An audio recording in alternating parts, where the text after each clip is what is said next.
भारते एक विष्णुदास जगी पाप पुण्य अंगी नातळे त्या गोविंदासनी गोविंद शयनी गोविंद त्या मनी बैसलासे ऊर्ध्व पुंड्र भाळ कंठी शोभे माळ कापिजे कळिकाळ तया भेने गोविंदासनी गोविंद शयनी गोविंद त्या मनी बैसलासे तुका म्हणे शंख चक्रांचे शृंगार तुका म्हणे शंख चक्रांचे शृंगार नाम अमृत सार मुखा माझी गोविंदासनी गोविंद शयनी गोविंद त्या मनी बैसलासे विठ्ठला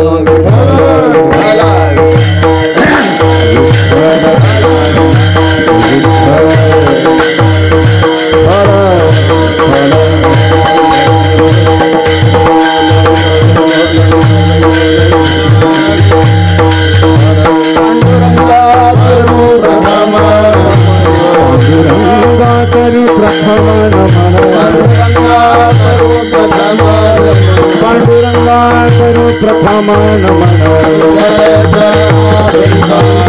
दुसरे चरणा संतान दुसरे चरणा संतान गुरुबादाने कथेचा विस्तार कथेचा विस्तार कथेचा विस्तार बाबाजी सद्गुरु दास तुका बाबाजी सद्गुरु दास तुका काय माझी वाणी मानेल संतांसी रंजवू चित्तासी अपुलिया योंत प्रविश्य मम वाचमिमां प्रसुप्तां संजीवयत्यखिल शक्तिधर स्वधाम्ना अन्यांश्च हस्तचरण श्रवणत्वगादीन् प्राणान्नमो भगवते पुरुषाय तुभ्यं कलावज्ञ जीवोद्धरार्थावतारं कलांकांकतेजोधिकामोदिवक्त्रं खलानीशवादापनोदार्हदक्षं समाधिस्थमूर्तिं भजे ज्ञानदेवं नमो सद्गुरु तुकया ज्ञानदीपा नमो सद्गुरु सच्चिदानंद रूपा नमो सद्गुरु भक्त कल्याण मूर्ति नमो सद्गुरु भास्करा पूर्ण कीर्ति संपाद्य ज्ञानैष विधाय भक्तिं विलोकितो येन समाधिराजः वैराग्यवन्तं सुविचारयुक्तं नमामि जोगं शिरसा गुरुं तम् आत्मरूप गणेशु स्मरण सकळ विद्यांचे अधिकरण तेची वंदू श्रीचरण श्री गुरुचे ते नमस्कारुनी आता झुंजारते एक विष्णुदास जगी पाप पुण्यांगी नातळे त्या गोविंदासनी गोविंद शयनी गोविंद त्या मनी बैसलासे प्रस्तुत सेवेकरता घेतलेला अभंग हा संत हृदय सम्राट विश्ववंद्य विश्वसंत विश्वभूषण जगद्गुरु तुकोबाराय यांचा आहे. या अभंगातून जगद्गुरु तुकोबाराय विष्णुदासांचं वैष्णवांचं अंतर्बाह्य लक्षण त्याच्या विशेष सामर्थ्यासह सांगतात. विठ्ठल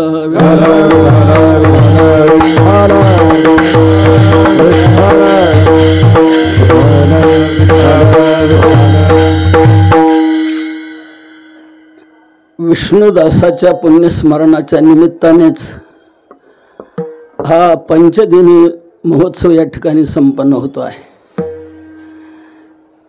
विष्णुदास दोन प्रकारे म्हणायला हरकत नाही. एक भगवान विष्णूचे दास, दुसरे विष्णू महाराज जोग यांचे दास. विठ्ठला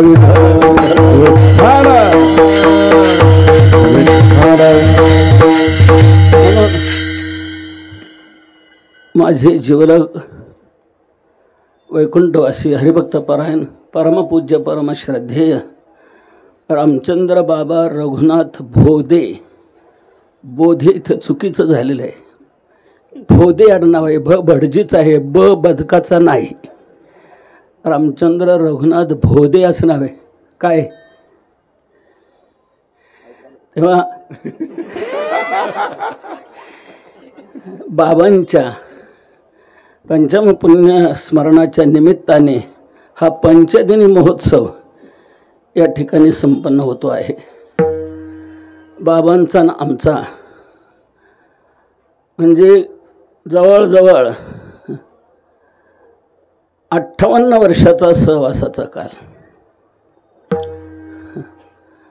62 ते 19 पर्यंत 20 पर्यंत. 62ला आम्ही संस्थेमध्ये प्रवेश केला. अगोदर आतापर्यंत सांगत असताना आम्ही 5 जण सांगत होतो, पण आमच्या 5 जणातला 1 जण गेला आणि त्यांच्या निमित्ताने आम्हा चौघांना हा कार्यक्रम पाहायला मिळतो आहे. ही वाटचाल आहे. आपले आदरणीय अध्यक्ष महोदय संदीपान महाराज, मी, चंदिले नाना आणि बन्सी महाराज आणि 5वे बाबा होते. आम्ही एकाच वर्षात संस्थेत प्रवेश केला आणि त्याप्रमाणे बाबा आमच्या जास्त उच्च शिक्षित. बाबांची त्या काळातली मॅट्रिक झालेली असं बाबांचं शिक्षण. आम्ही आपले थोडक्यातले संदीपान महाराज 8वी, मी 7वी, नाना मला वाटतं 4थी 2री आणि बन्सी महाराज 4थी. याप्रमाणे आम्ही अशा 8 वर्षाच्याच खेळातल्या 8 इयत्तेतल्यात. फक्त बाबाच आमच्यात उच्च शिक्षित होते, मॅट्रिक शिक्षण झालेले आणि खूप सुंदर रीतीने पहिल्यापासून पारमार्थिक वृत्ती, अंतरंग वृत्ती, अभ्यास, नियमित पाठाला येणं, नियमित अभ्यास करणं, नियमित परीक्षा, सर्व काही साधनेचा काल अतिशय उत्तम रीतीने सुरुवातीपासूनच त्यांनी आपल्या जीवनात नियमबद्ध केला होता. नियमाने इंद्रायणीचं स्नान, प्रदक्षिणा, माऊलींचं दर्शन हे कधीच चुकायचं नाही. नियमाने शेजारती झाल्यानंतरच झोपायला जायचं. याप्रमाणे बाबांचा इथला आळंदीतला नियम तसाच. नंतरचा काल जो चातुर्मासात पंढरपूरचा, तोही पंढरपूरचा काल तसाच नियमित साधनेचा. 2:30-3ला उठायचं आणि आपल्याबरोबर असणाऱ्या सर्व साधकांनाही उठवायचं.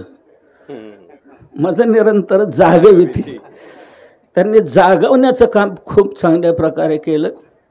त्या साधकांनाही उठवायचं, चंद्रभागेवर स्नानाला न्यायचं आणि तिकडून आणल्यानंतर प्रदक्षिणा सर्वांच्या सह याप्रमाणे प्रदक्षिणा करायची. पांडुरंगाचं दर्शन नियमित. याप्रमाणे संध्याकाळीही, दुपारतीलाही हजर, शेजारतीलाही आणि याप्रमाणे नित्यक्रम आळंदीतला पंढरपूरचा.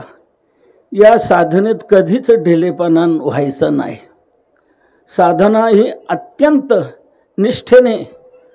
निश्चयाने त्यांनी केली. आम्ही या 4 वर्षाच्या कालखंडात इथे होतो. त्यानंतर चातुर्मासातही आम्ही जवळजवळ 5 वर्ष एकाच ठिकाणी नागपूर मठामध्ये बाबा जिथे राहत असत तिथेच रामचंद्र बाबांच्या त्या मठात आम्ही बन्सी महाराज आम्ही 5 वर्ष तिथे चातुर्मासातही बरोबर. तिथेही चातुर्मासात असणं त्या सर्व साधकांना उठवणं. त्याप्रमाणे भजन संध्याकाळचं नियमानं तिथे प्रवचनावरून आलं की भजन. सर्वांना साधनेची खूप चांगल्या प्रकारची दिशा मिळत असत.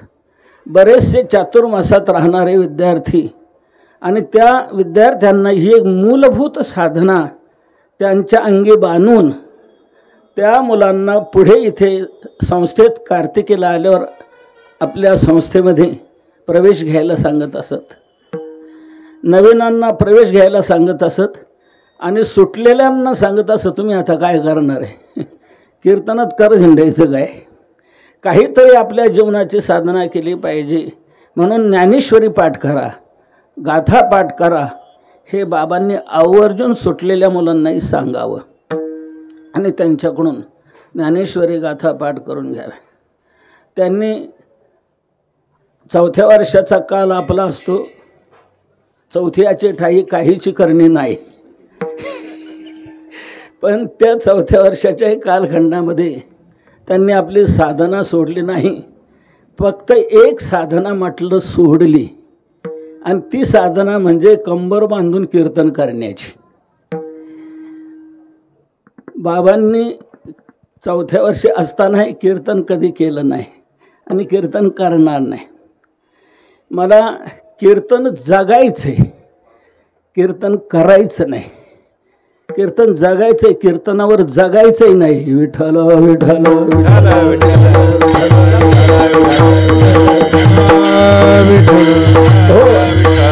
म्हणून बाबांनी कीर्तन केलं नाही.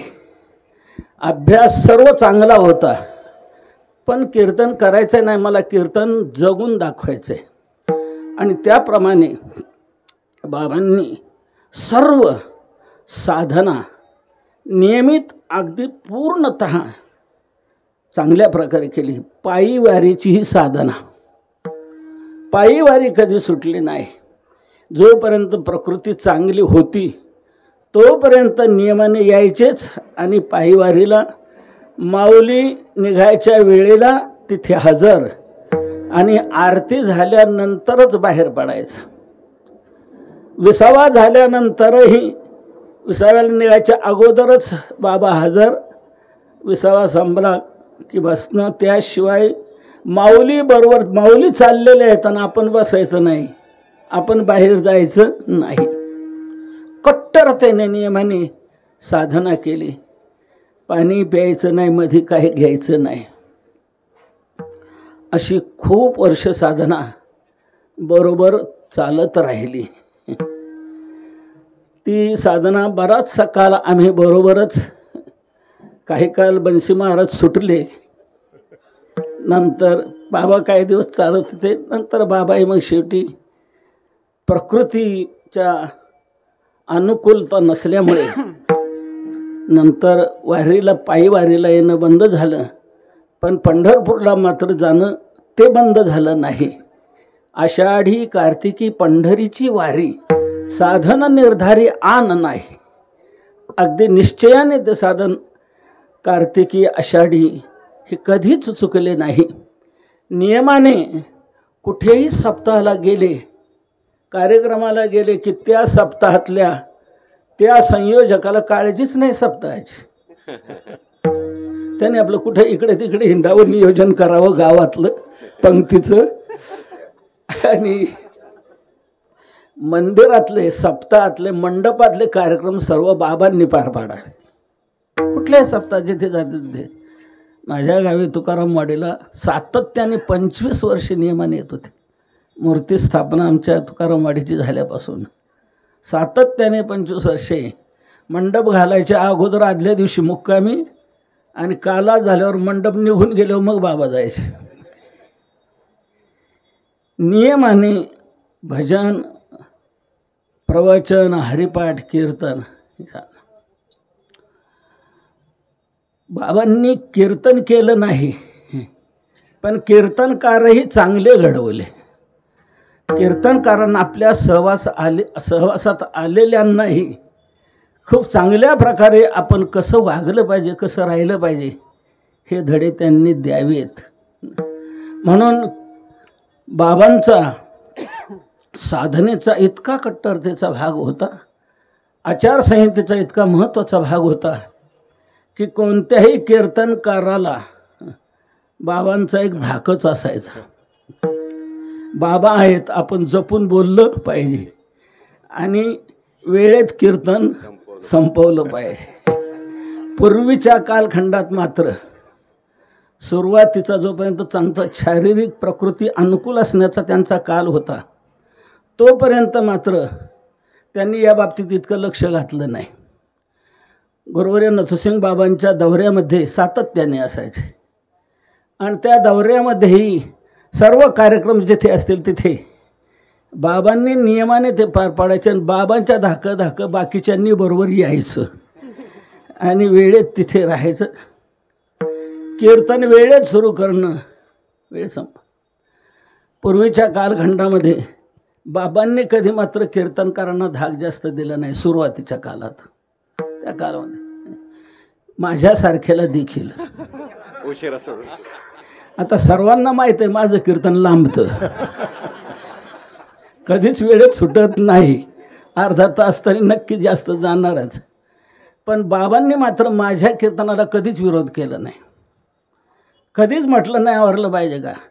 काही कुजबुजी चालायची त्यांना बाबांनी म्हणावं कीर्तन झाल्यावर 1 तासभर गप्पा मारत बसता, झोपत नाही, झोपा म्हणूनही. आणि आता कीर्तन अर्धा तास लांबल्याने काय बिघडतं. नामचिंतनच घडलं आहे, सत्कर्मच घडलं आहे, श्रवणच घडलेलं आहे. याप्रमाणे बाबांनी त्या काळात म्हणावं. सर्वांना सावरण्याचं करा, नियमित वेळेला सुरुवात करणं. माझ्या कीर्तनासलं प्रवास आता 66 ते 96 हा प्रवास बैलगाडीचा, सायकलचा, एसटीचा होता. 66 ते 96, 97ला गाडी घेतली. 30 वर्षाचा कालखंड बैलगाडीने, सायकलने, पायी, एसटीने असा प्रवास करून कार्यक्रम केलेले. म्हणून दौऱ्याच्या वेळेला एखाद्या वेळेला गाड्या बदलत उशीर व्हायचा. नथसिंग बाबांनी सांगावं, ए पोरांनो, त्या बाबांना सांग माझा पांडू येणार म्हणजे येणार. उशीर होईल गाड्याला एखाद्या वेळेला, पण तो आल्याशिवाय कीर्तन सुरू करायचं नाही आणि दुसरं कोणीही करायचं नाही. तो येईल त्या वेळेला कीर्तन विठ्ठल विठ्ठल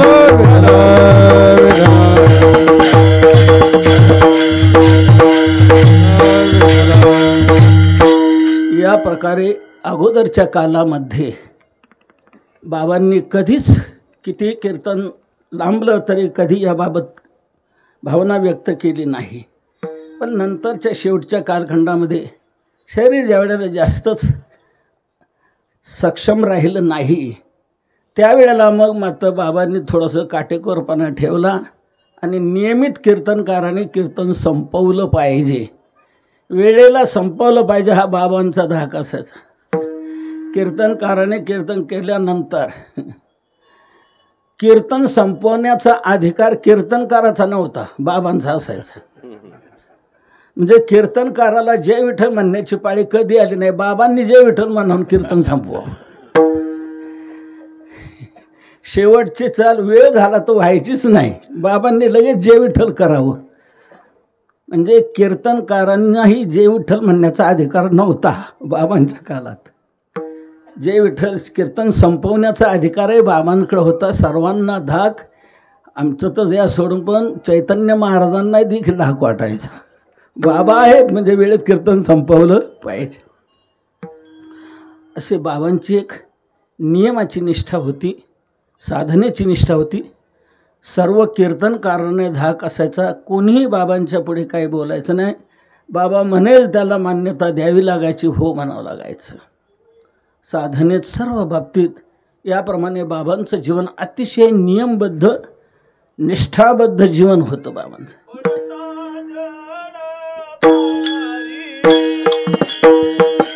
पडता जड भारी, हे पडता जड भारी, पडता जड भारी, मान टळे निर्धारी, नेमान टळे निर्धारी,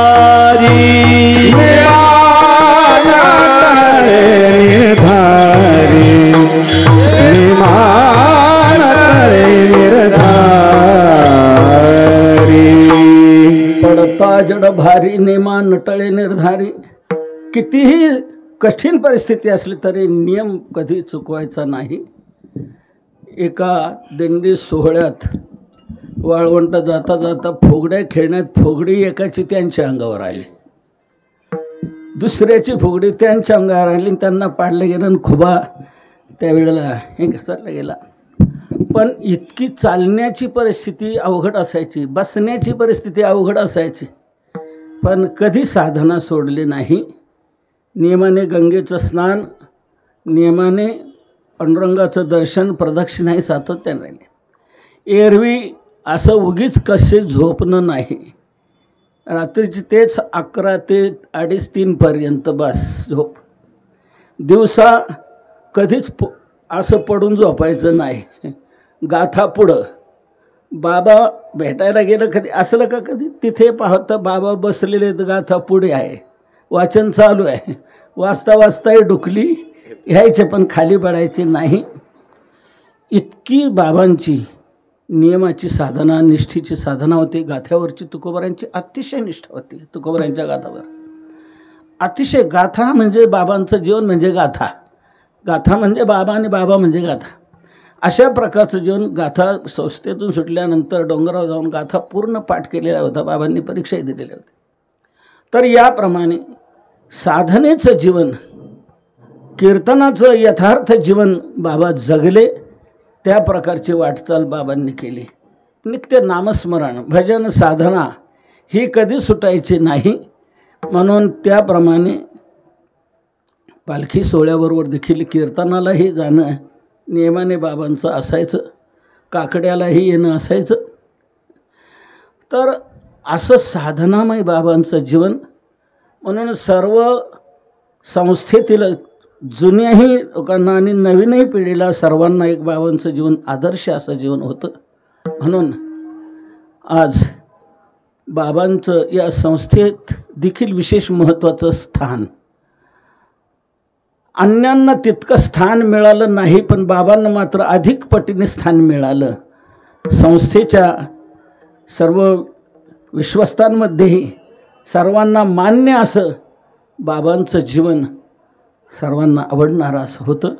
इथेही नियमाने जोग महाराजांच्या सप्ताहाला उपस्थित राहणं, त्याप्रमाणे आपली साधना खूप बाबांनी अतिशय निष्ठेने केली.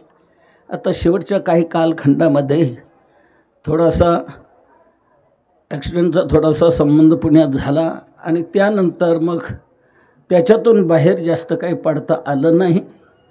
शेवटी बाबा पांडुरंग चरणी विलीन झाले, माऊली चरणी विलीन झाले.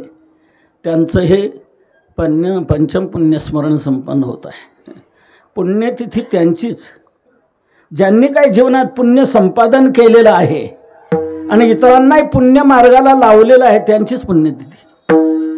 इतरांची पुण्यतिथी होऊ शकत नाही. आयुष्यभर पापच पाप करणाऱ्याची पुण्यतिथी काय म्हणाल तुम्ही? आयुष्यभर पापच पाप केलेल्याची पुण्यतिथी नाही म्हणायची झाली तर पापतिथी म्हणावं. पापतिथी, पुण्यतिथी त्यांचीच, पुण्यवानांचीच, ज्यांनी काय जीवनात पुण्य संपादन केल्याने इतरांना पुण्य मार्गाला लावलेला आहे. वाढता पुण्य धर्म केला, वाढता पुण्य धर्म केला, पुण्य धर्म केला, वाढता पुण्य धर्म केला. संसाराच्या नावे घालून शून्य, संसाराच्या नावे घालून शून्य, संसाराच्या नावे घालून शून्य, संसाराच्या नावे घालून शून्य. वाढता पुण्य धर्म केला, वाढता पुण्य धर्म केला, पुण्य धर्म केला, वाढता पुण्य धर्म केला. वाढता हा पुण्य धर्म केला, पुण्याची प्राप्ती करून देणारा धर्म वाढता केला. हरिभजने हे धवळलेले जग. सर्वत्र बाबांनी खूप याप्रमाणे लोकांना पुण्य मार्गाला लावलेलं आहे. अनेकांच्या जीवनातली व्यसनं सोडलेली आहे, त्यांना वारी घडवलेली आहे, त्यांच्याकडून सत्कर्म घडवलेलं आहे. नंतरच्या बऱ्याचशा कालखंडात चातुर्मासात पंढरपूरला असताना 4ही महिने बाबांच्या मठात अन्नदान असायचं. मुलांना सर्वांना जेवण असायचं. अगोदर आपली एक शास्त्रीभाऊ होते मठात, ते शास्त्रीभाऊ पाहायचे. नंतर ते देवीदास शास्त्री म्हणून एक होता ना, देवीदास तो बिगर परीक्षेचा शास्त्री.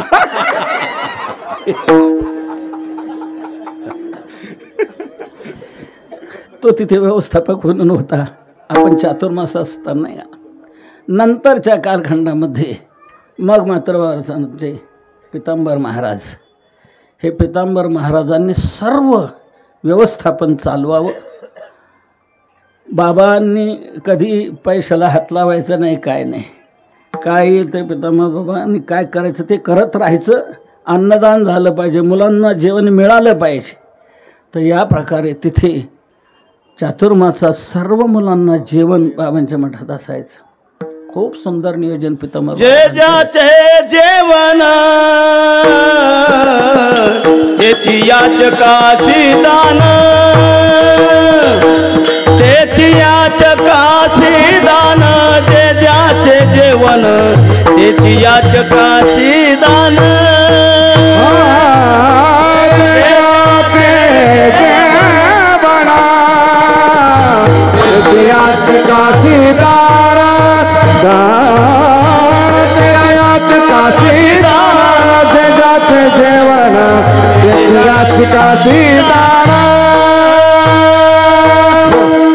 सर्व विद्यार्थ्यांना जे जीव घालायचे खायचे ते आपणच खाणं आणि त्या पद्धतीने खूप वर्षे हे अन्नदानाचंही ज्ञानदानाचंही नामनिष्ठेचंही जीवन बाबांनी व्यतीत केलेलं. त्यांच्या पुण्यस्मरणाचा हा 5वा पुण्यस्मरणाचा कार्यक्रम या ठिकाणी संपन्न होतो आहे. तर या पद्धतीने भक्तांचा केलेला महोत्सव हा देवाला अनंत पटीने आवडणार आहे. देवाला आपले उत्सव संपन्न करण्यापेक्षा आपल्या भक्तांचे उत्सव देवाला फार आवडतात. देवाला फार आवडतात. नव्हे नव्हे आपल्याला टाळून भक्ताची भक्ती केलेली देवाला अधिक आवडते. भक्ताला डावलून आपली केलेली भक्ती देवाला मान्य नाही. आपल्याला डावलून भक्ताची भक्ती जर केली तर देवाला मान्य आहे. भक्ताला डावलून आपली भक्ती वाटत नाही. अवघा भार वाटे देवा संत सेवा न करता.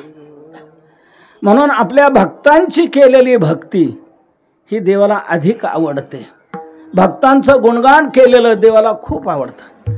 जो गुणगान करतो तो देवाला आपल्या प्राणापेक्षा फार आवडतो. तेही प्राणा परवते आवडते मज निरुते. जे भक्त चरित्र ते प्रशंसिते. भक्ताच्या चरित्राची प्रशंसा करतात ते मला प्राणापेक्षा फार आवडतात भगवान म्हणतात.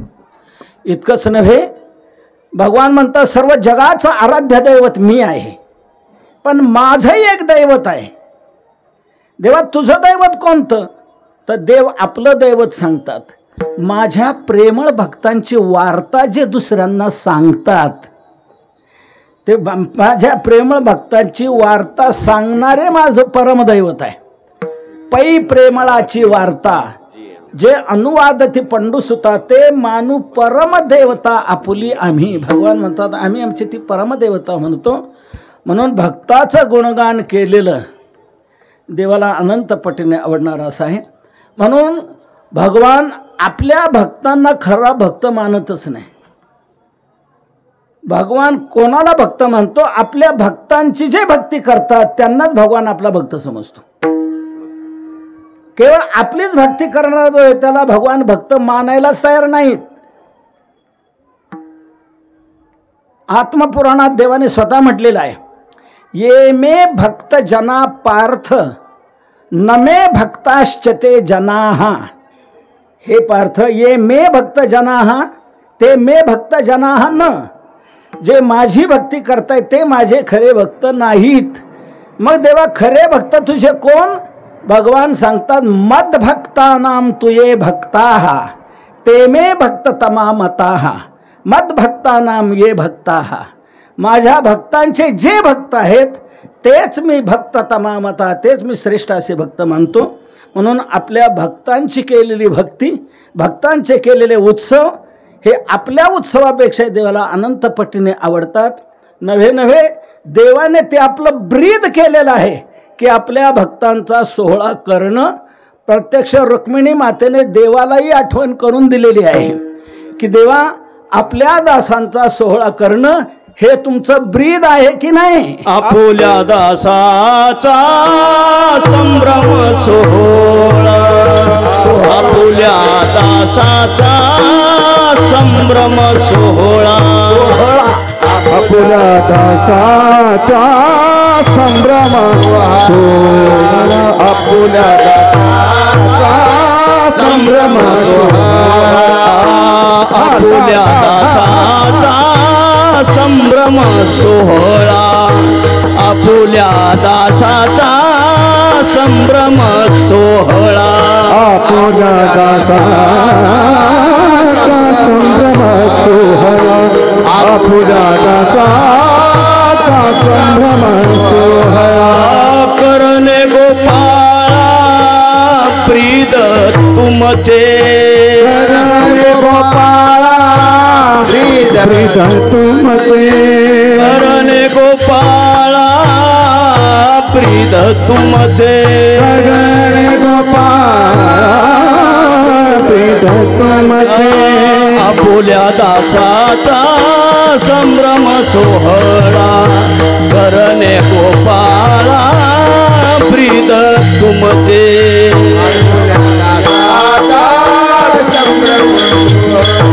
कर्म भारयाचा चालवणे,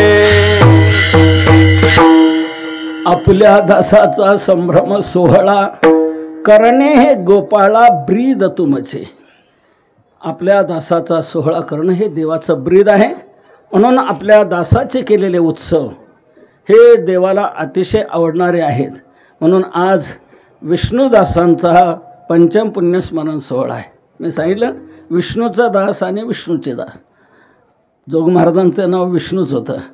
म्हणून जोग महाराजांच्या परंपरेत आलेले वाढलेले आणि जोग महाराजांचं नाव हे उज्ज्वल करणारे परमपूज्य परमश्रद्धेय चे गुरुसम गुरुबंधू रामचंद्र बाबा यांचा हा 5वा पुण्यस्मरण सोहळा संपन्न होत आहे. म्हणून त्या विष्णुदासांचंच अंतर्बाह्य लक्षण काही सांगावं म्हणून हा अभंग मी सेवेला घेतलेला आहे. झुंजारते एक विष्णुदास जगी, पाप पुण्यांगे नाथळे त्या, गोविंदासनी गोविंद शयनी, गोविंद त्या म्हणे बैसलासे. जगद्गुरु तुकोबाराय या अभंगातून विष्णुदासांचं अंतर्बाह्य लक्षण सांगतायत. आपल्याला असं एक जाणवेल विष्णुदासांचं संतांचं लक्षण सांगण्याची गरज तुकोबारांना काय वाटली. तर मानवी जीवनाची सार्थकता सफलता कृतार्थता ही भगवत दर्शनात आहे. तुका म्हणे जन्मा आल्याचे सार्थक विठ्ठलाची एक देखील या. भगवंताच्या दर्शनात मानवी जीवनाची सार्थकता सफलता आहे आणि ते मानवी जीवनात भगवंताचं दर्शन घडवणारा मधला दुवा जर कोण असेल तर तो संत आहेत. संतांशिवाय जीवाला परमात्मा प्राप्ती होऊ शकत नाही. संताविना प्राप्ती नाही. हरिप्राप्तीसी उपाय सगळी प्रमाणं आपल्याला माहीत आहेत. ती प्रमाणं जास्त सांगण्याची गरज नाही. वेदातून पुराणातून शास्त्रातून संत वाङ्मयातून हे सर्व आपल्याला दिसून येईल की जीवाची सार्थकता जन्माची सार्थकता होण्याकरता भगवत दर्शन घडलं पाहिजे आणि ते भगवत दर्शन घडण्याकरता मधला दुवा आहे संत. पण त्यात ज्या संतावर जीवाचा उद्धार अवलंबून आहे ते संत नेमके कोण हे कळणे आवश्यक आहे. कारण त्या संतांची बाह्यचिन्ह धारण करून जगाला भुलवणारा बराचसा वर्ग तुकोबारांना त्या काळात दिसून आला. फार अंतरी विषयाचे लागले पै पिसे, बाहेरिल्या वेशे भुलवी लोका. बाहेरचा वेश धारण करून लोकांना भुलवणारा पोट भरे बराचसा वर्ग तुकोबारांना दिसून आला. भक्ती करताय टिळे टोपी माळा देवाचे गाबाळ हे सगळं काय करणारे दिसून येतात. फक्त केवळ हे पोट भरण्याकरता. पोटासाठी संत झाले कलित बहुत. म्हणून बाहेरचा वेश, बाहेरची चिन्ह धारण करून जगाला फसवणारा बराचसा वर्ग तुकोबारांना दिसून आला. शाबास. आयसे म्हणजे कैसे, त्याचा विस्तार तुम्ही करा. विठ्ठला विठ्ठला विठ्ठला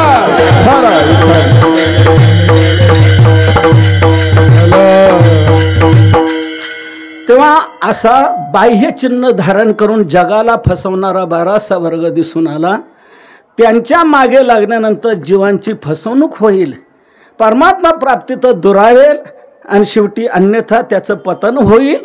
म्हणून पतन होऊ न देता जीवांचा उद्धार झाला पाहिजे ही तळमळ.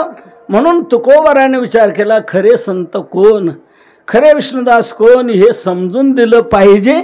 म्हणून जागोजागी संतांच्या लक्षणाचा संतांनी विचार केलेला आहे, तुकोबारायांनी विचार केले. जागोजागी संतांची लक्षणं सांगणारे तुकोबारायांचे अभंग आहेत. त्यापैकी हा एक महत्त्वाचा अभंग आहे. संतांच्या द्वाराच जीवाला परमात्मा प्राप्ती होते, पण का होत तुकोबारा त्यांच्या द्वारा तुम्ही प्राप्ती होते म्हणता, पण आम्हाला तर असे एक जाणवते.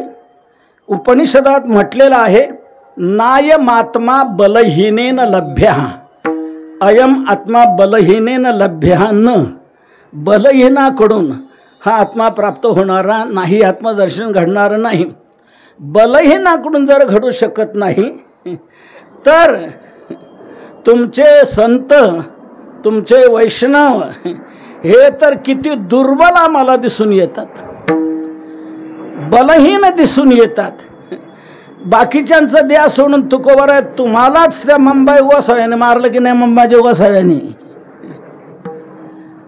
मग तुमचं बल कुठे? मग बल जर नाही तर दुर्बल जर हे आहेत. संत महात्म्यांचे, वैष्णवांचे शांतीचे प्रसंग, क्षमेचे प्रसंग लोक दुर्बलतेकडे लोटतात. ते दुर्बल नाहीत, ते खरे बलवान आहेत, पण ते जे क्षमा, सहनशीलता, शांतीचे जे प्रसंग ते जीवनात त्यांच्या जे आहेत ते बल नाही म्हणून नाही, बल आहे, पण याला अधोगतीला जाऊ द्यायचं नाही. त्याला क्षमा करायची आणि याचा उद्धार करायचा आहे. म्हणून संतांनी आपलं बल कधी दाखवलं नाही. वाल्हा कोळी नारदाला कुऱ्हाड घेऊन धावला मारण्याकरता. मला सांगा, वाल्ह्याला तरी कुऱ्हाड घ्यावी लागली हातात. नारदाला कुऱ्हाड घेण्याची गरज नव्हती.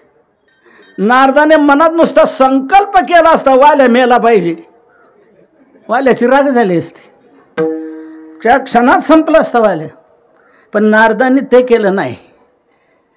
नारदाचा नारदपणा यात नाही. नारदाचा नारदपणा वाल्याचा वाल्मिक ऋषी बनवण्यात.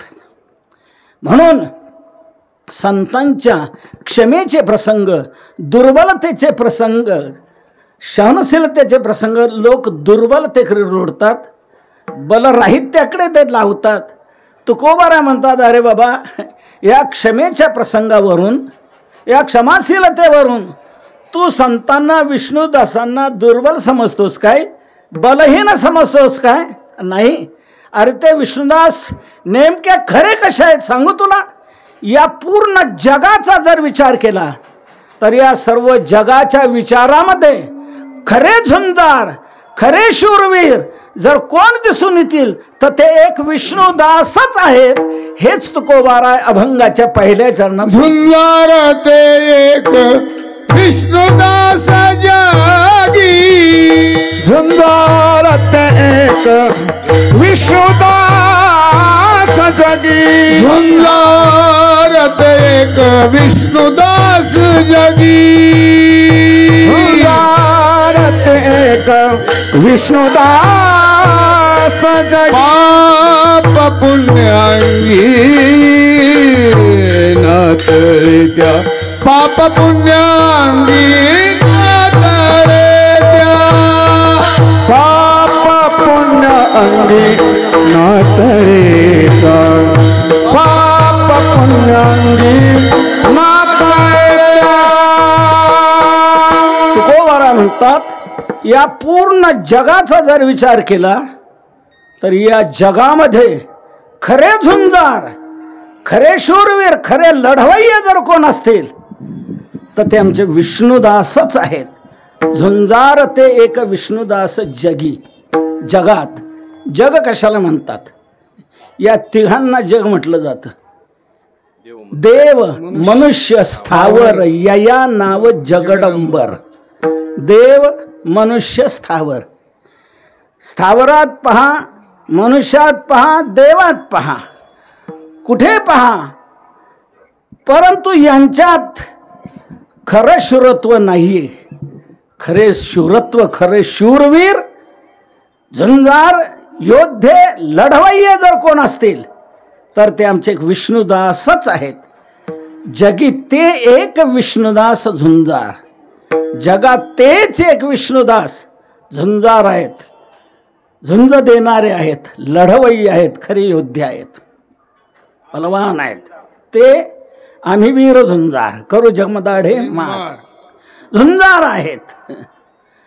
आता योद्धा म्हटला तुम्ही त्यांनाच खरे झुंजार शूरवीर म्हणता आणि तेच एक म्हणता. तर योद्धा म्हटला की युद्ध आलं, तर मग हे युद्ध म्हटलं की ते शत्रू बरोबर असतं. मग यांचे शत्रू कोण, युद्ध कोणतं, यांचे शत्रू कोण, आणि त्या शत्रूवर विजय मिळवून हे झुंजारवीर ठरलेले तर दुसरे कोणी नाहीच का? अनेक झुंजार शूरवीर आहेत. हे एकच तुम्ही कसे म्हणता? झुंजार ते एक, हेच एकमेव झुंजार शूरवीर आहेत असं कसं म्हणता? तर युद्ध कोणतं, कोणत्या शत्रूवर यांनी युद्ध केलं, कोणत्या शत्रूवर यांनी विजय मिळवला आणि हे झुंजार शूरवीर ठरले गेले, याचं आपण थोडंसं चिंतन करूया. युद्धभूमी, युद्ध कोणतं? हे संसाररूपी रण, हीच युद्धभूमी आहे. हे देहरूपी ही युद्धभूमी आहे. या देहात आल्यानंतर यांनी आपल्या जीवनात युद्ध केलं. ऐसेनी संसार रणा आतू, संसाररूपी रण, या संसाररूपी या युद्धभूमीमध्ये, या युद्धामध्ये त्यांनी युद्ध केलं. आता युद्ध कोणाबरोबर केलं? शत्रू कोण यांचे? तर यांचे शत्रू हे खरे सर्वांचे शत्रू आहेत, पण ते सर्वांना आपले शत्रू वाटत नाही, हे दुर्दैव आहे. आपण ज्याला शत्रू म्हणतो ते खरे शत्रू असतील असे नाही, पण खरे शत्रू जर कोण असतील तर ते शत्रू म्हणजे हे विकार आहेत. सर्वांना आपल्या परीने छळणारे, पीडा देणारे, व्यथा देणारे हे विकार आहेत. हे खरे शत्रू आहेत. म्हणून या तुमचा आमचा शत्रू मित्र भाव हा खरा नाही. आपण आज ज्याला शत्रू समजतो तो उद्या मित्रही होऊ शकतो. काल मित्र आहे तो आज शत्रू होऊ शकतो. आता या महिना दीड महिन्यात तर शत्रू मित्र इतके बदलतील. ज्यांच्या बरोबर रणधुमाळी गाजवली पुढे त्यांनाच घेऊन संसार सरकार स्थापन केलंही जातंय. विठ्ठल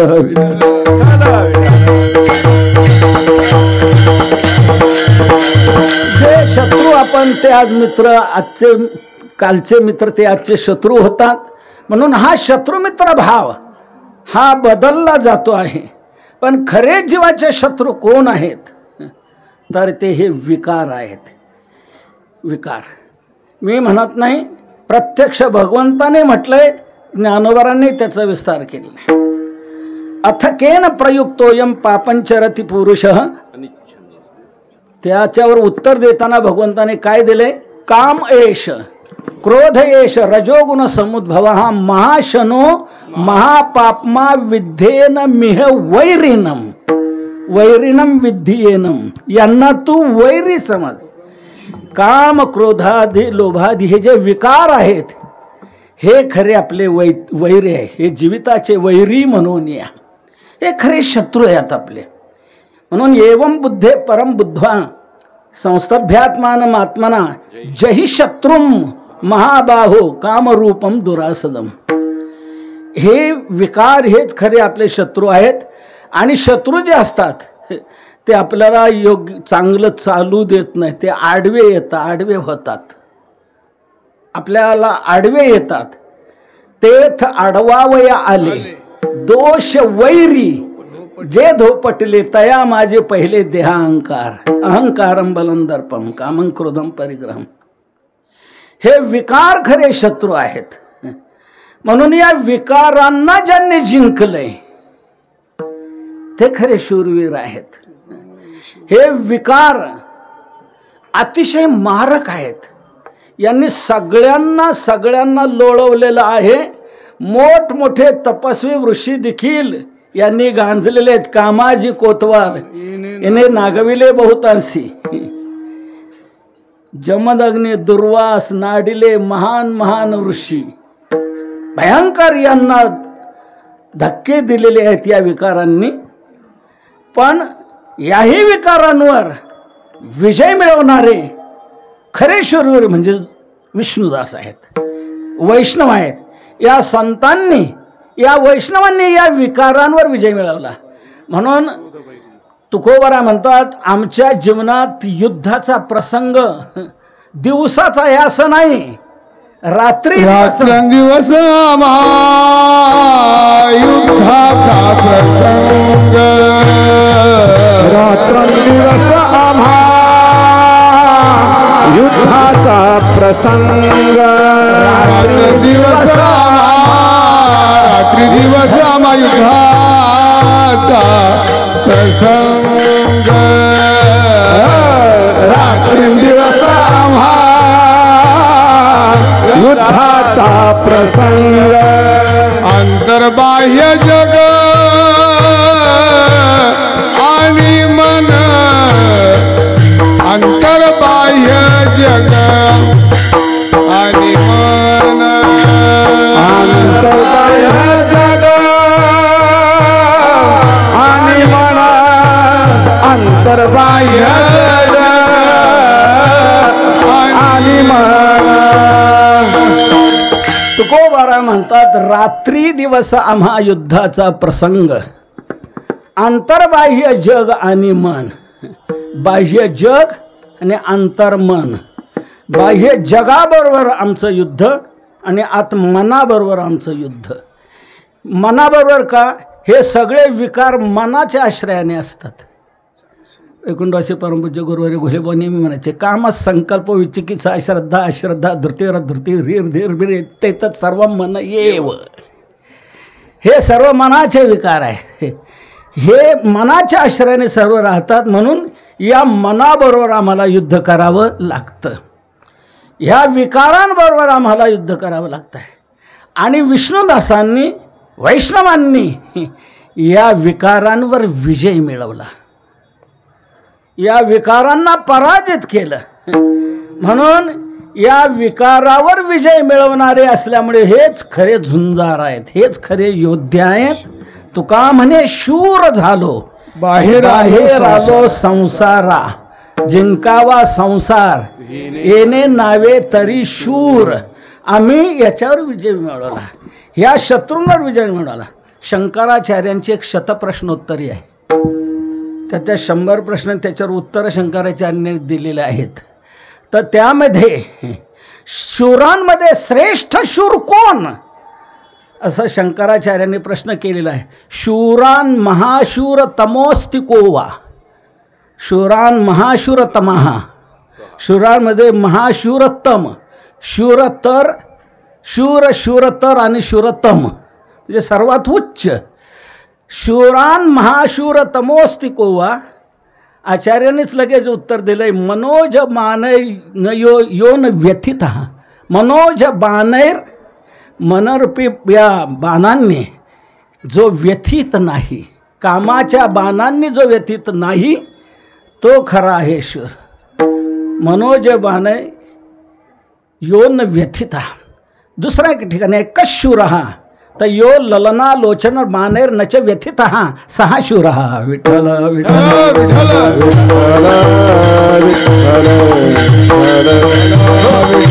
काम क्रोध लोभ देश मत्सर हे जे विकार आहेत या विकारांवर ज्यांनी मिळवलेला आहे तो खरा शूर आहे. तुकोबरांचा एक कावडीचा अभंग आहे.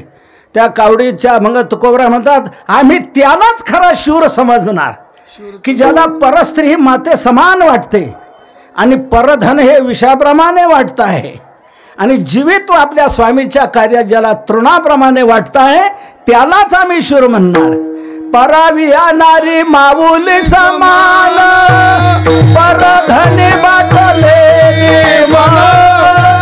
जीवित्व ते तृणा समान स्वामी काजी जाण शूर म्हणूया आम्ही. परावी नारी माऊली समान परधनी बाटले जीवन जीवित्व ते तृणा समान स्वामी काजी जाण शूर म्हणूया आम्ही. पराविया नारी माऊली समान परधनी बाटोने दी मन जीवित्व ते तृणा समान स्वामी काजी जाण शूर म्हणवतया आम्ही.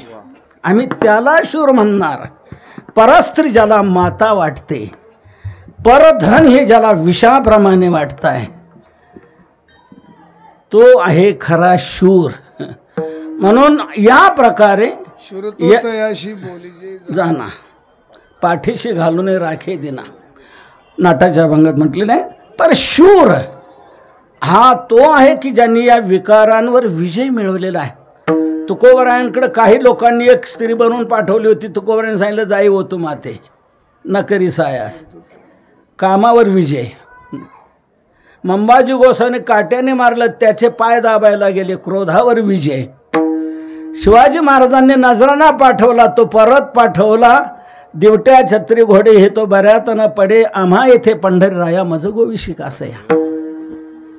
गोमांसा समान तुका म्हणे आम्हा धन, नको तुमचं जाऊ द्या, तुमचे वित्त धन ते मज मृत्तिके समान. लोभ जिंकला, या विकारांवर जय त्यांनी मिळवला. म्हणून सगळ्यात शूर हे आहेत, विकारावरही जय मिळवला. इतर जे योद्धे लढवये शूर शूर म्हणून जो म्हटले जातात, ज्यांनी सर्व जग जिंकलेलं आहे, असे जग जिंकणारेही शूर नाहीत. तुकोबरा म्हणतात आमचे विष्णुदासच खरे शूर आहेत. जग जिंकणारे, जगत जेते, सम्राट राजे, पण त्यांनाही तुकोबरा शूरवीर म्हणायला तयार नाहीत. शूरवीर आमचे खरे विष्णुदास वैष्णव आहेत. त्या चंद्रकांत ग्रंथात एक आलेलं, कामास जिंकले त्याने जग जिंकले. आणि तिथे आणखी सांगत असताना एक राजा होता. त्या राजाने खरोखरच आपल्या शौर्यावर सर्व जग जिंकलं. सर्व जग जिंकल्यानंतर त्याने प्रधानजीला सांगितलं, तुम्ही असा एक हुकूम काढा आणि सांगा आणि माझं नाव बदला, आता माझं नाव सर्वजित करा, आता मला सर्वजित म्हणा. म्हणून नामकरण सोहळा काढायचं ठरवलं आणि नामकरण करायचं, सर्वजित आता नाम द्यायचं. तो सोहळा झाला, सर्व लोक सर्वजित म्हणायला लागले, पण त्याची आईच त्याला सर्वजित म्हणायला तयार नव्हती. राजाची आईच त्याला सर्वजित म्हणत नव्हती. तेव्हा राजाला वाटायचं सगळं जग मला सर्वजित म्हणते, माझी आई का म्हणत नाही. माझी आईने तर उलट कौतुकाने म्हणायला पाहिजे. तालुका जरी जिंकला तरी आई त्याला सर्वजित म्हणू शकते कौतुकाने. माझा बाळ्या मोठा शूर, वाघ आहे माझा बाळ्या शूर. आईने तर कौतुकाने म्हणायला पाहिजे, माझी आई का मला म्हणत नाही सर्वजित. प्रधानजीला सांगितलं, जाऊन सांगा आईला समजून सर्वजित म्हणत चला. प्रधानजी गेला, म्हणला, आई साहेब सर्व जग म्हणताय आणि तुम्ही का म्हणत नाही. बरं सर्व जग जिंकलेलं आहे ना, नाही असं नाही, सर्व जग जिंकलेलं आहेच आहे, खोटं नाही आहे, मग तुम्ही सर्वजित का म्हणत नाही. आई म्हणू लागली, सर्वजित नाही म्हणूनच मी सर्वजित म्हणत नाही. सर्वजित कसं काय नाही. कोणता देश राहिला जिंकायचा सांगा, कोणता देश राहिलेला नाही. एक देश राहिलाय जिंकायचा. हे बाहेरचे देश जिंकलेत, आतला देश जिंकायचा राहिलाय अजून. मी ते सर्व जिंकल्याशिवाय त्याला सर्वजित म्हणणार नाही. म्हणजे काहीच राहिलं नाही. राहिलं एक आतला देश राहिला जिंकायचा. बाहेरचे जिंकलेच, आतला एक देश जिंकायचा राहिलेला आहे. मी नाही म्हणणार ते, तो जिंकल्याशिवाय मी सर्वजित म्हणणार नाही. पुन्हा पाहते तर प्रधानजी का रे तू सांगितलं नाही काय? आई अजूनही मला जुन्याच नावाने हाक मारते, सर्वजित म्हणत नाही. हो म्हणे मी सांगितलं, पण आई म्हणते ते आणि सर्व जिंकलंच नाही तर मी सर्वजित म्हणू कसं काय? म्हणे कोण राहिलं जिंकायचं? म्हणे एक राहिलं आहे देश जिंकायचा. म्हणे कुठलाच नाही राहिला. सांगा, म्हणायला सांगा. नाही तर जी आई माझ्या बाबतीत असं म्हणायला तयार नाही ना, प्रधानजी ही पाहिली का मला कसं देऊ, हिला उडवा, हिला संपवा. आईला मारण्याची त्यांनी आज्ञा दिली. मारा. तुम्ही आता शेवटचं सांगा. प्रधानजी गेला, सांगू लागला आई साहेब म्हणा म्हणा कौतुकाने म्हणा. नाही म्हणणार मी. त्याने सर्व जिंकल्याशिवाय मी त्याला सर्वजित म्हणणार नाही. म्हणजे काय जिंकायचं राहिलं? एक देश जिंकायचा राहिला आहे. म्हणे कोणता देश राहिला आहे? आई म्हणू लागली मला कळलंय. मला सांग प्रधानजी, तुला काय हुकूम दिलाय राजाने? खरं बोल, माझ्या पुढे स्पष्ट बोल, खरं बोल. जर मी सर्वजित म्हटले नाही तर मला उडवायला सांगितलं की नाही, तुला मारायला सांगितलं की नाही? हो म्हणे. मग त्याने क्रोधाला जिंकलंय का? क्रोधानेच त्याला जिंकलंय. म्हणून आईलाही मारायला जो राजा तयार आहे, क्रोधाने त्याच्यावर विजय मिळवला की नाही? क्रोधाला कुठे त्याने जिंकले. म्हणून ज्या वेळेला तो क्रोधाला जिंकेल, कामाला जिंकेल, लोभाला जिंकेल, या विकाराला जिंकेल, त्यावेळेला तो खरा शूर आहे. तोपर्यंत मी त्याला शूर म्हणणार नाही. म्हणून इतर राजे जरी शूरवीर ठरले गेले तरी त्यांच्याकडून विकार जिंकण्याचे राहतात. म्हणून ते खरे शूरवीर नाहीत.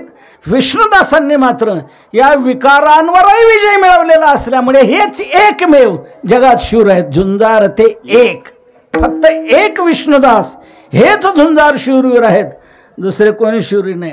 आता एक शेवटचं शूराचं लक्षण सांगतो आणि हा विषय संपवतो. शेवटचं शूर सांगतो.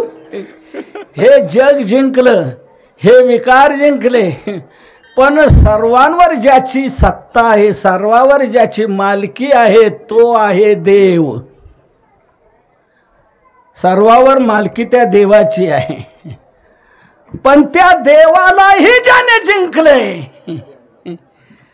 म्हणून ते विष्णुदासच एकमेव देवालाही जिंकणारे असल्यामुळे दुसरे कोणी शूरवीर नाही, हेच एकमेव शूरवीर आहे.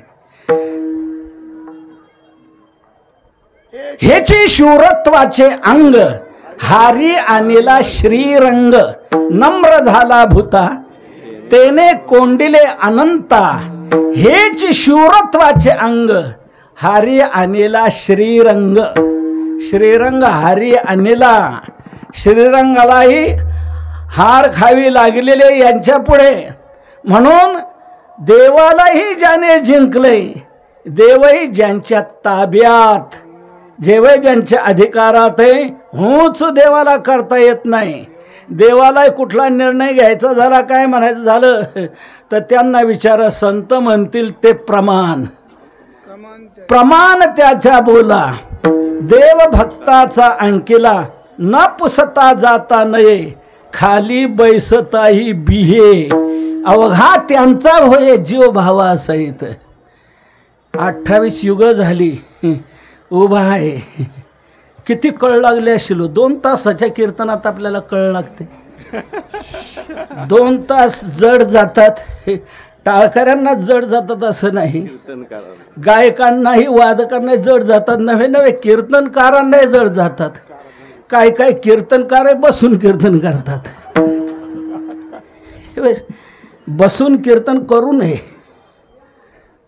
बसून कीर्तन करू नये. कीर्तन हे उभ्यानेच केलं पाहिजे. पूज्या पूज्यमान कथे बैसले हरिजन. उभे काय, मला वाटलं असा पाठ आहे का काय.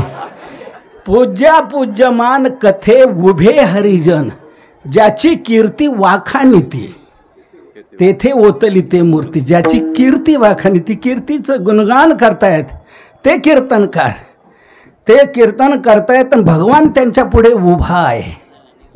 जप तप ध्यान नलगे धारणा विठ्ठल कीर्तना माझी उभा. ते उभे असतात, भगवानही उभा असतो. मग भगवान उभा आहे, मग आपण बसून कीर्तन करावं का? विठ्ठल विठ्ठल विठ्ठल विठ्ठल. हो. परमपूज्य गुरुवर्य मामांची तब्येत बरेच दिवस बिघडलेली. कीर्तन बरेच दिवस मामा करत नव्हते. का? मला उभ्याने कीर्तन करता येणार नाही म्हणून बसून करणं मला योग्य वाटत नाही. मी कीर्तन करत नाही. पण खूप अनेक बाजूने फार दिवस गेल्यानंतर अनेकांचा खूप आग्रह झाला. तरी मामा म्हटले आज मी बसून कीर्तन करतो आहे. माझी प्रकृती नसल्यामुळे ठीक, पण माझं पाहून पुढचे कीर्तनकार बसून कीर्तन करायला लागतील. म्हणून नको नको. बरेच वर्ष मामांनी कीर्तन केलं नाही बसून. मग नंतर शेवटी जास्त आग्रह धरल्यावर मग केलेलं आहे. आता तेच पाहतात, मामा नव्हते का कीर्तन करत मग बसून.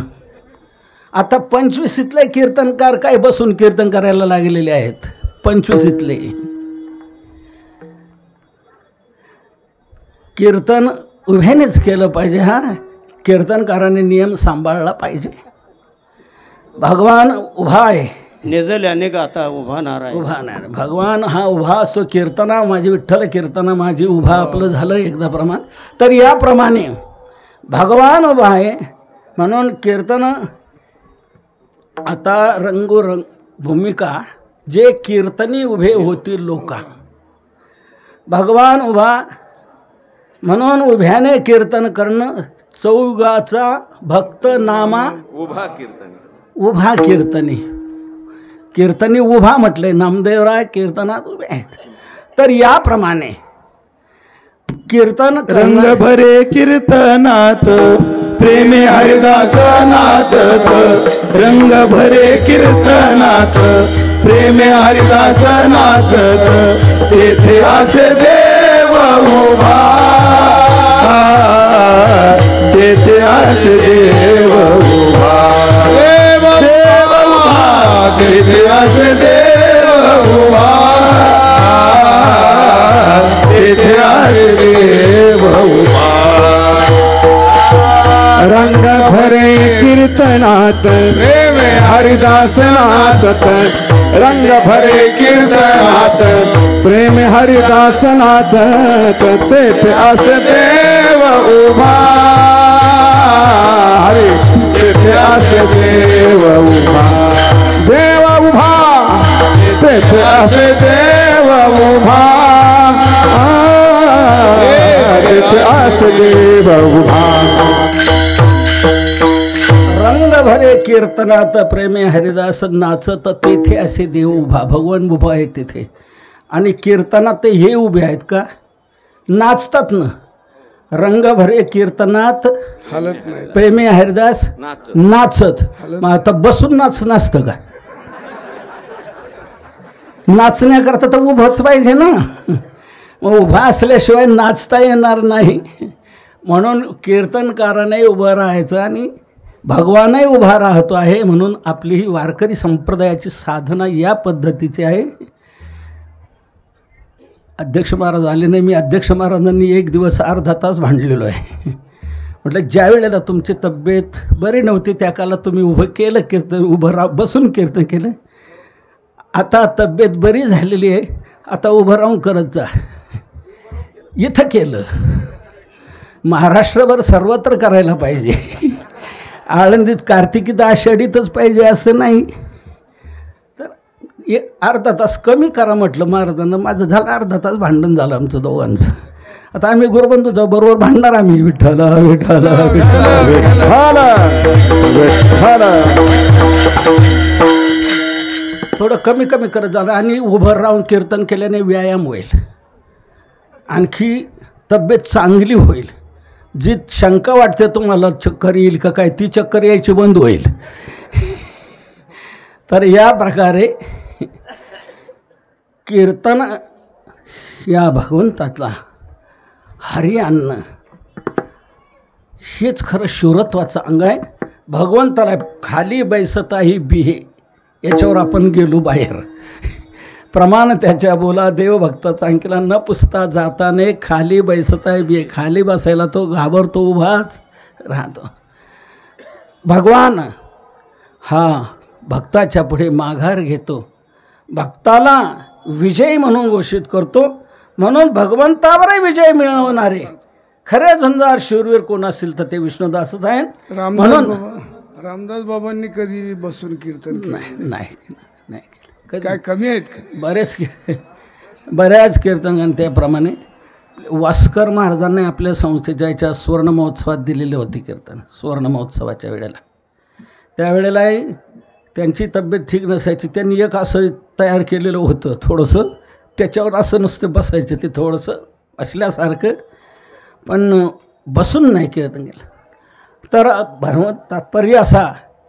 तात्पर्याचा भाग की भगवान हा भक्ताच्या अधीन खाली बसायला देखील घाबरतो, उभाच राहतो, भक्तांच्या अधीन भगवान होतो. म्हणून भक्तावरही विजय मिळवणारे खरे झुंजार शूरवीर कोण असतील तर ते विष्णुदासच आहे. झुंजार ते एक विष्णुदास जगी. आणि या विष्णुदासांचं या झुंजार शूरवीराचं एक वैशिष्ट्य आहे. वैशिष्ट्य असं आहे, इतर झुंजार शूरवीर जे आहेत त्यांनी धर्मीय युद्ध केलं समजा तर त्यांना पुण्य लागतं.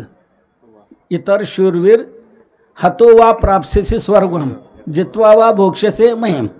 तुका म्हणे शूर दोही बक्षी भला, मरता मुक्त झाला मान पाहावे. म्हणजे युद्धात त्याने जर जिंकलं तर महीचं राज्य भोगेल आणि मेला तर स्वर्गाचं राज्य भोगेल. हतो वा प्राप्स्यसी स्वर्गम. म्हणून तर त्याप्रमाणे धर्मीय युद्ध त्याने केलं तर त्यांना पुण्य लागतं आणि अधर्मीय युद्ध जर घडलं तर त्यांना पाप लागतं. पण ह्या इतर योद्ध्यापेक्षा या झुंजार शूरवीर योद्ध्यांचं हे वैशिष्ट्य आहे की ते सर्व करतात पण पाप पुण्यांगी नातळे त्या, पाप पुण्यांगी नातळे त्या, पाप पुण्यांगी नातळे त्या, पाप पुण्यांगी नातळे त्या. पाप पुण्य अंगी नातळे त्या. या विष्णुदासांना पाप पुण्य लागत नाही. तुका म्हणे आम्ही झालो अग्निरूप, लागो नेदू पाप पुण्य अंगा. पाप पुण्य त्यांना स्पर्श करू शकत नाहीत. पट्टे ढाळू आम्ही विष्णुदास जगी, लागो नेदी अंगी पाप पुण्य. पाप पुण्य त्यांना स्पर्श करू शकत नाही. पाप पुण्यातून ते अतीत होऊन जातात.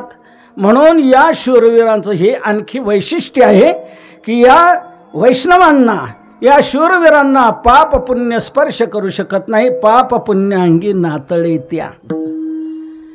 पण आता विषय असा येतो, योद्धा म्हटला की युद्ध म्हटलं की शत्रूबरोबर आला आणि शत्रूबरोबर युद्ध करायचं म्हटलं की शस्त्र सामुग्री लागते.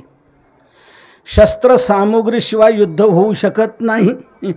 कालामानाने परिस्थितीप्रमाणे वेगवेगळी युद्ध सामुग्री वेगवेगळी असते, शस्त्रास्त्र वेगवेगळी असतात.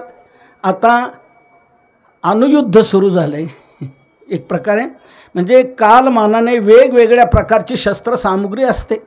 तर या विष्णुदासांनी या विकारांवर, या शत्रूवर विजय मिळवला आणि जगामध्ये खरे झुंजार शूरवीर झाले.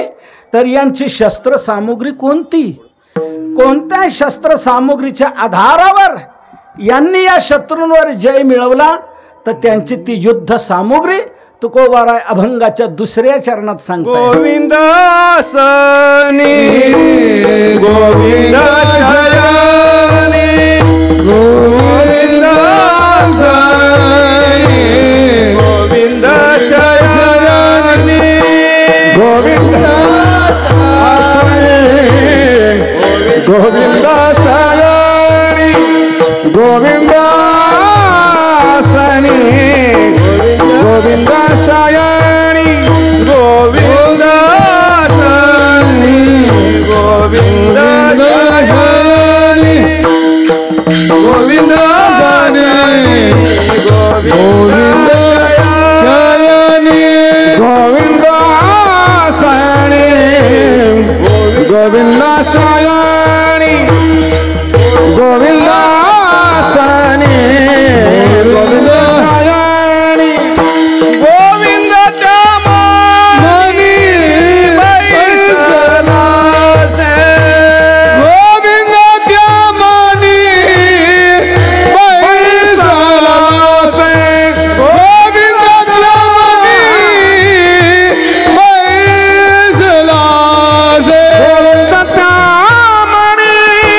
शयनी गोविंद आसनी गोविंद शयनी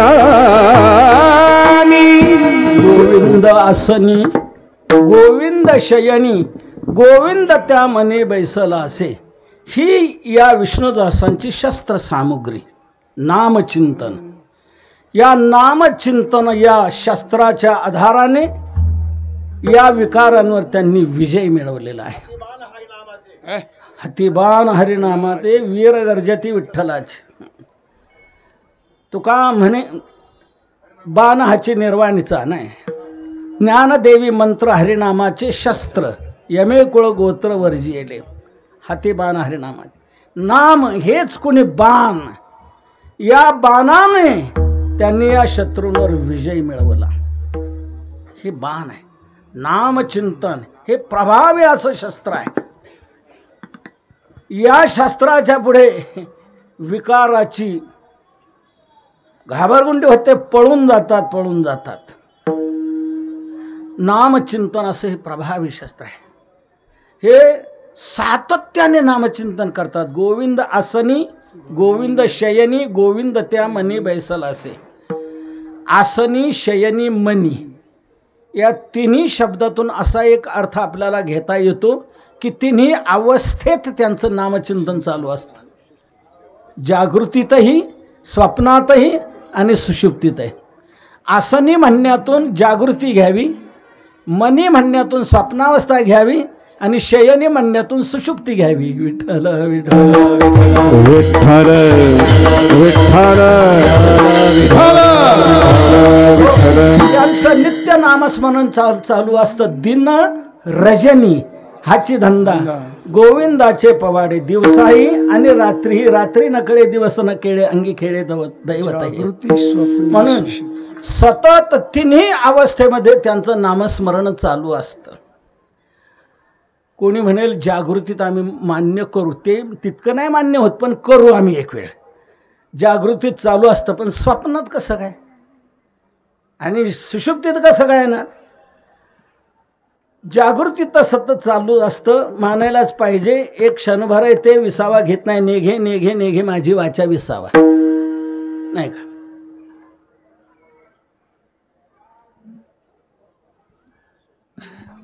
क्षणभर आहे ते विसावा घेत नाही. आम्हा नामाचे चिंतन रामकृष्ण नारायण. तुका म्हणे क्षण खाता जेविता न विसंभू. एक क्षण देखील विसरत नाही. सतत नामचिंतन चालू असतं. जागृती स्वप्न सुषुप्ती नाठवे. जागृती स्वप्न सुषुप्ती नाठवे. जागृती स्वप्न सुषुप्ती नाठवे. जागृती स्वप्न सुषुप्ती नाठवे. पाहता रूपानंद साठवे.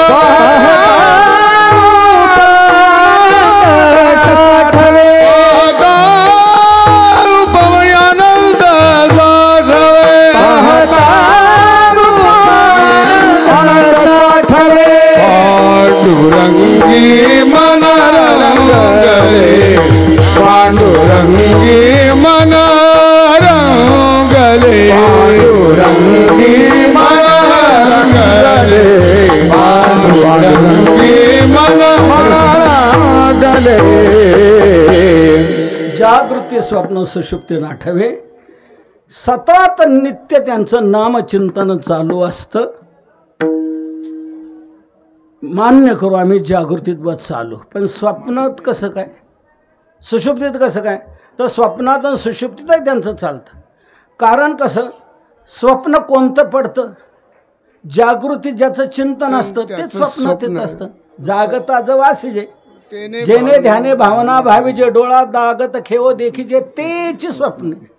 मग नामचिंतन करत करत जे झोपतात स्वप्नात त्यांना काय पिराचा उरूस भरल का.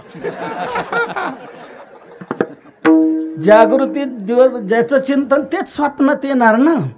म्हणून स्वप्नात त्यांचं नामचिंतन घडतच राहतं.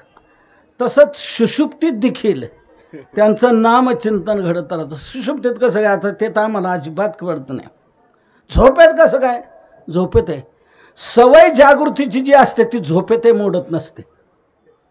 सुषुप्ती गाढ झोपेत असताना सवय मोडत नसते. काहींना असा खांदा उडवायची सवय असते सतत. ते झोपले ना तर असाच खांदा उडवत असतात. गाढ झोपेत असले तरी खांदा उडवत असतात. गाढ झोपेतही सवय मोडत नाही. तेच जागृतीतलं झोपेत येतं. अगदी सांगतो सर, लहान मुलांना सवय असते अंगठा चोखण्याची. अंगठा ते तोंडात घालतात, चोखत असतात. त्याला स्तनच वाटतं जणू काय, पण दूध येतं की नाही कोणाच ठाऊक त्याच्यातून. पण ते अंगठा चोखत राहतात लहान मुलं. तुम्ही बघा, ती लहान मुलं झोपी गेली, झोपले तरी त्यांचा अंगठा तोंडात असतो. आपण असा हात उडवला ना पुन्हा त्यांचा अंगठा तोंडातच जातो. गाढ झोपेत देखील जागृतीतली सवय मोडत नाही. म्हणून जागृतीत नित्य नामस्मरण चालणारं वैष्णवांचं त्यांचं स्वप्नातही आणि सुषुप्तीतही तिन्ही अवस्थेत नामचिंतन चालू असतं. म्हणून सातत्याने नामचिंतन हेच प्रभावी असं शस्त्र त्यांच्याजवळ आहे. त्यांचं कसं नामस्मरण घडतं अशा आणखी 2-3 निकष तुम्हाला लावून सांगतो. तुकोबरायांच्या चरणाचा स्पर्श झालेली माती जिजाबाईला सांगितलं. जिजाबाई म्हणू लागले, तुम्ही कोणत्या डोंगरावर जाता मला जाताना सांगून जात जा की मी अमुक डोंगरावर गेलो, म्हणजे मी तिथे थेट येत जाईल. 3ही डोंगरं फेडण्याची माझ्यावर पाळी येणार नाही. तुम्हाला भाकरी लवकर मिळेल, आम्हाला वेळ पडेल, कामालाही लागेल, मला लागता येईल. तर तुम्ही कोणत्या डोंगरावर जाता हे सांगून जा. जोग महाराज तुकोबाराय म्हणायचे, जाताना ठरवतात ना कोणत्या डोंगरावर जायचं, पाऊले चालती, पाऊलं चालत जातात तिकडे मी जातो. म्हणे मग आयुष्यभर एवढंही सौजन्य सौख्य नाही का मला. तुकोबाराय म्हणू लागले, देतो एक मला सांग, कुठे जाणं हे ठरत नाही, पण जिकडं आल्यावर मी भेटेल असा मार्ग तुला मी सांगतो. म्हणे काय, तू भाकरी घेऊन निघाली का 3ही डोंगराचे जे रस्ते आहेत, पहिल्या डोंगराचा रस्ता लागल्यानंतर जे पाऊल उमटलेले असतात त्याला कान लावून बघायचं.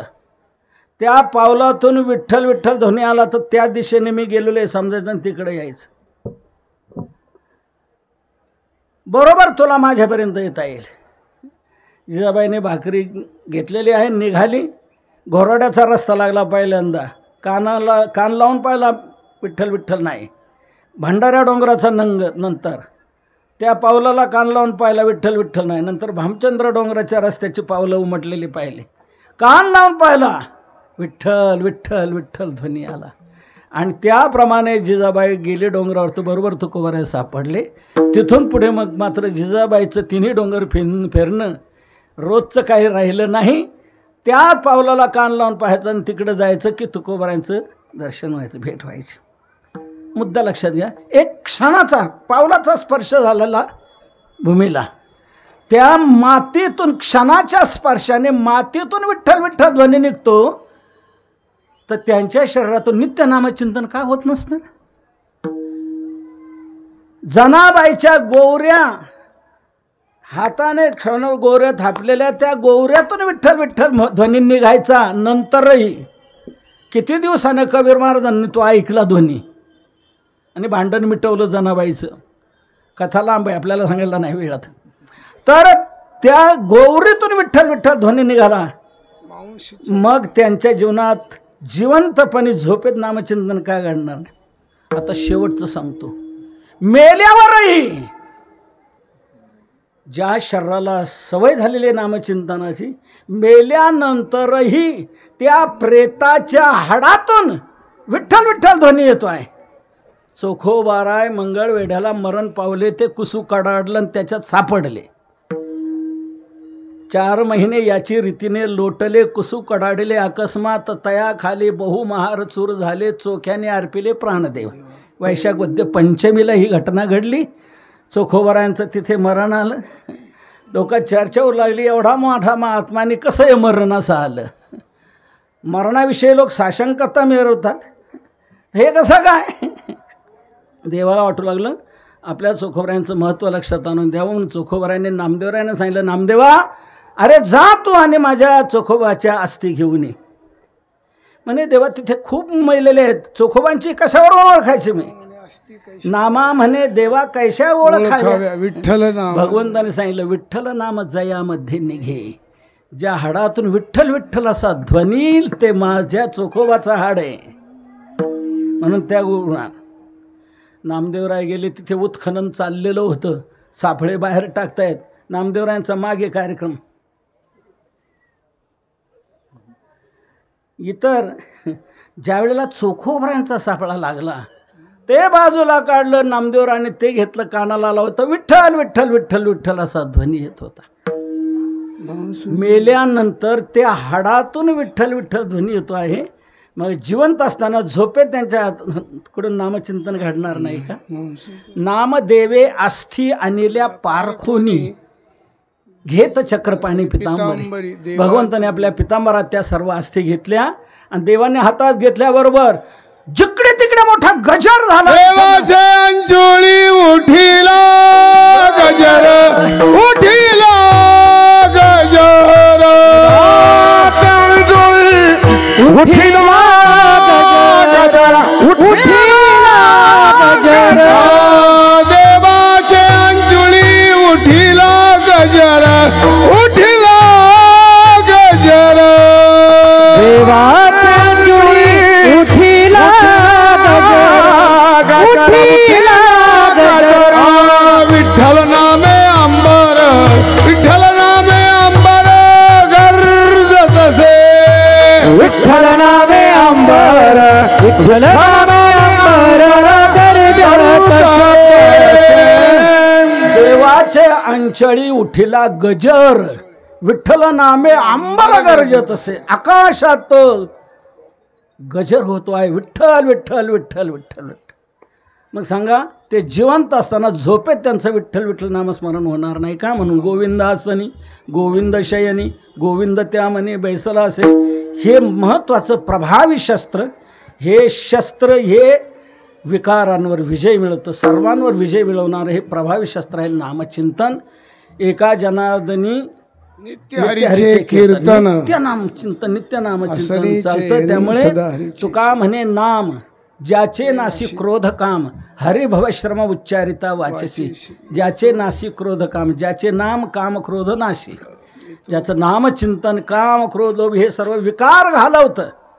असं विकारांवर विजय मिळवणारं हे शस्त्र या वैष्णवांच्या जवळ असतं. म्हणून त्यांनी हे शूरवीरत्व याप्रमाणे प्राप्त करून घेतलेलं आहे. असं ते आंतरलक्षण झालं या विष्णुदासांचं. ते विष्णुदास वैष्णव ओळखायचं काही बाहेरचं चिन्ह आहे का काही? तर बाहेरचं चिन्ह तुकोबाराय अभंगाच्या 3ऱ्या चरणात ऊर्ध्व पुंड्र भाळ कंठी शोभे माळ.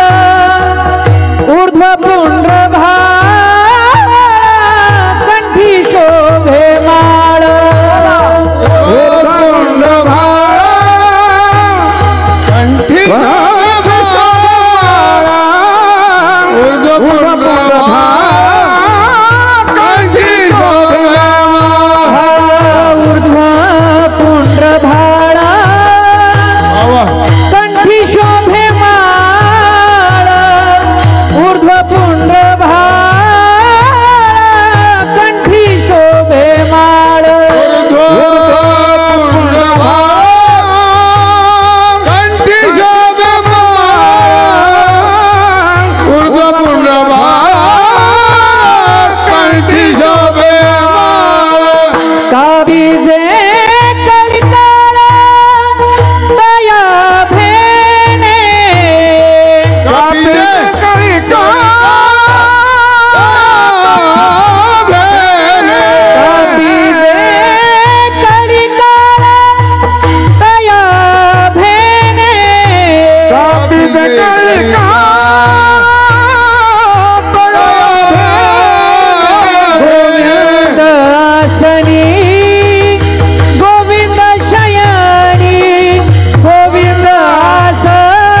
रखुमाई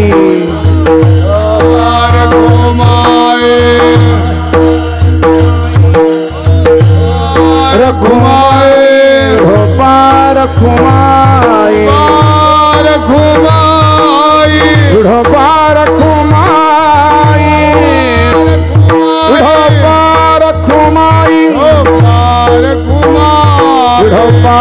खुमाई बुढ़ो पार खुमाई हो पार खुमाई हो पार खुमाई हो पार खुमाई हो पार खुमाई हो पार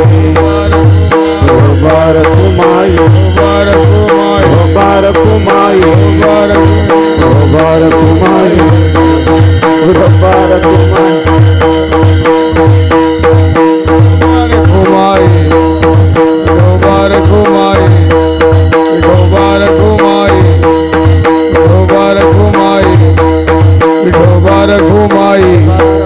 हो पार खुमाई हो पार खुमाई हो पार खुमाई हो पार खुमाई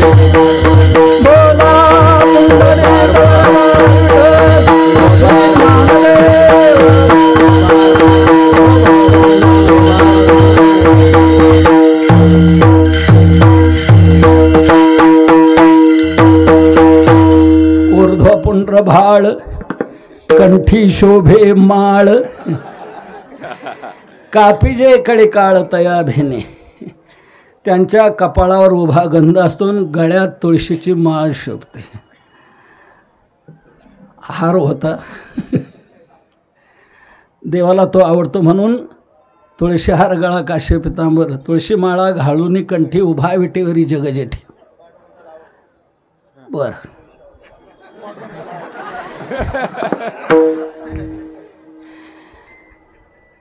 त्याला तुळशी आवडते. अतिप्रिय आवडे तुळशी बुक्का काकड्याच्या अभंगात म्हटले.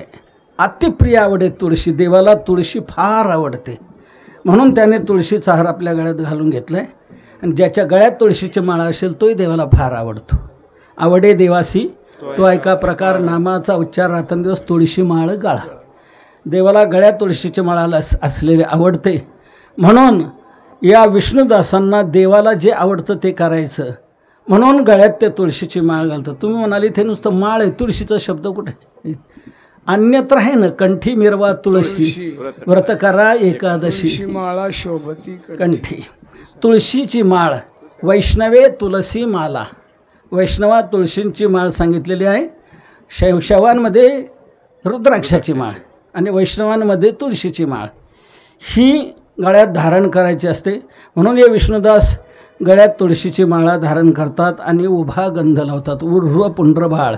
ऊर्ध्व म्हणजे उभा, पुंड्र म्हणजे गंध. ऊर्ध्व पुंड्र भाळ. भाळ म्हणजे कपाळ. ज्यांच्या कपाळावर उभा गंध असतो. गंध किती ठिकाणी लावावं याचे फार प्रकार झालेत आता. प्रत्येकजण आपला वेगवेगळा संप्रदाय दाखवतो. कोण कसा लावतो, कोण कसा लावतो, कोण कसा लावतो. कसाही लावू नये. देवाला आवडेल, संतांना आवडेल असा लावावा. तो कसा लावायचा हे त्यांनी सांगितलेलं आहे. पुराणामध्ये स्पष्ट सांगितलेलं आहे. 12 तिलक धारण करावेत वैष्णवांनी. द्विविधम वैष्णवम प्रोक्तम बाह्यम अभ्यंतरं तथा. वैष्णवत्व हे 2 प्रकारचं आहे, बाह्य आणि अभ्यंतर. अंतर सहस्रनामाचे हातेर आदी करून हे अंतरलक्षण आणि बाह्य गंधाधिकम बाह्यम. तर गंधाधिक हे बाह्य चिन्ह आहेत वैष्णवांचे. तर 12 ठिकाणी म्हणजे 12 ठिकाणी तो गंध लावावा. ती 12 ठिकाणं कोणती सांगितलेली आहे. 12 ठिकाणी आपल्या शरीराच्या प्रमुख 12 ठिकाणी 12 देवता वास्तव्य करतात. म्हणून त्या 12 देवतेचं स्मरण करून त्या 12 ठिकाणी गंध लावावा. 12 ठिकाणं कोणती सांगतो आपल्याला. ललाटे केशवम विद्यात, कंठे श्री पुरुषोत्तमम, नाभौ नारायणं देवं, वैकुंठम हृदये तथा, दामोदरम वाम पार्श्वे, दक्षिणे च त्रिविक्रमं, मूर्ध्नि चैव हृषिकेशं, पद्मनाभंच पृष्ठतः, कर्णयोर यमुनां गंगां बाहो कृष्णं हरिं तथा. हे 12 ठिकाणं आहेत आणि या 12 ठिकाणी ह्या 12 देवता वास्तव्य करतात.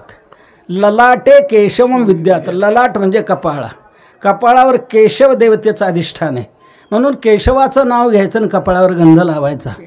ललाटे केशवम विद्यात. कंठे श्री पुरुषोत्तमम, पुरुषोत्तमाचं नाव घ्यायचं आणि कंठाला गंध लावायचा. नाभौ नारायणम देव, नाभीच्या ठिकाणी नारायणाचं नाव घ्यायचं आणि गंध लावायचा. वैकुंठम हृदय तथा, हृदयाच्या ठिकाणी वैकुंठ नाव घ्यायचं आणि गंध लावायचा. दामोदरम वाम पार्श्वे, वाम पार्श्व म्हणजे कमरेच्या वरचा आणि हाताच्या खालचा कुक्षीचा भाग, त्याला पार्श्व भाग म्हणतात. तर या कुक्षीच्या ठिकाणी गंध लावायचं. दामोदराचं नाव घ्यायचं. दामोदरम वाम पार्श्वे दक्षिणेचे त्रिविक्रम, उजव्या बाजूला त्रिविक्रमाचं नाव घ्यायचं, गंध लावायचा. मूर्ध्नीचैव हृषिकेशम, मूर्धास्थानी हृषिकेशाचं नाव घ्यायचं, गंध लावायचा. मूर्ध्नीचैव हृषिकेशम पद्मनाभंच पृष्ठता, पाठीला गंध लावताना पद्मनाभाचं नाव घ्यायचं आणि पाठीला गंध लावायचा. कर्णयोर यमुना गंगा, कानाला डाव्या कानाला यमुनेचं नाव घ्यायचं, उजव्या कानाला लावताना गंगेचं नाव घ्यायचं. आणि बाहो कृष्ण हरिम तथा, डाव्या बाहूला कृष्णाचं आणि उजव्या बाहूला हरीचं नाव घ्यायचं आणि गंध लावायचं. अशी 12 यथास्थानेषु तुष्यंती देवता 12 स्मृता. ह्या ज्या 12 देवता सांगितलेल्या आहेत, ह्या 12 देवतेचं स्मरण करून नाव घेतलं आणि गंध लावला की त्या 12 देवता संतुष्ट होतात. अशी 12 स्थाने झाली ना 12.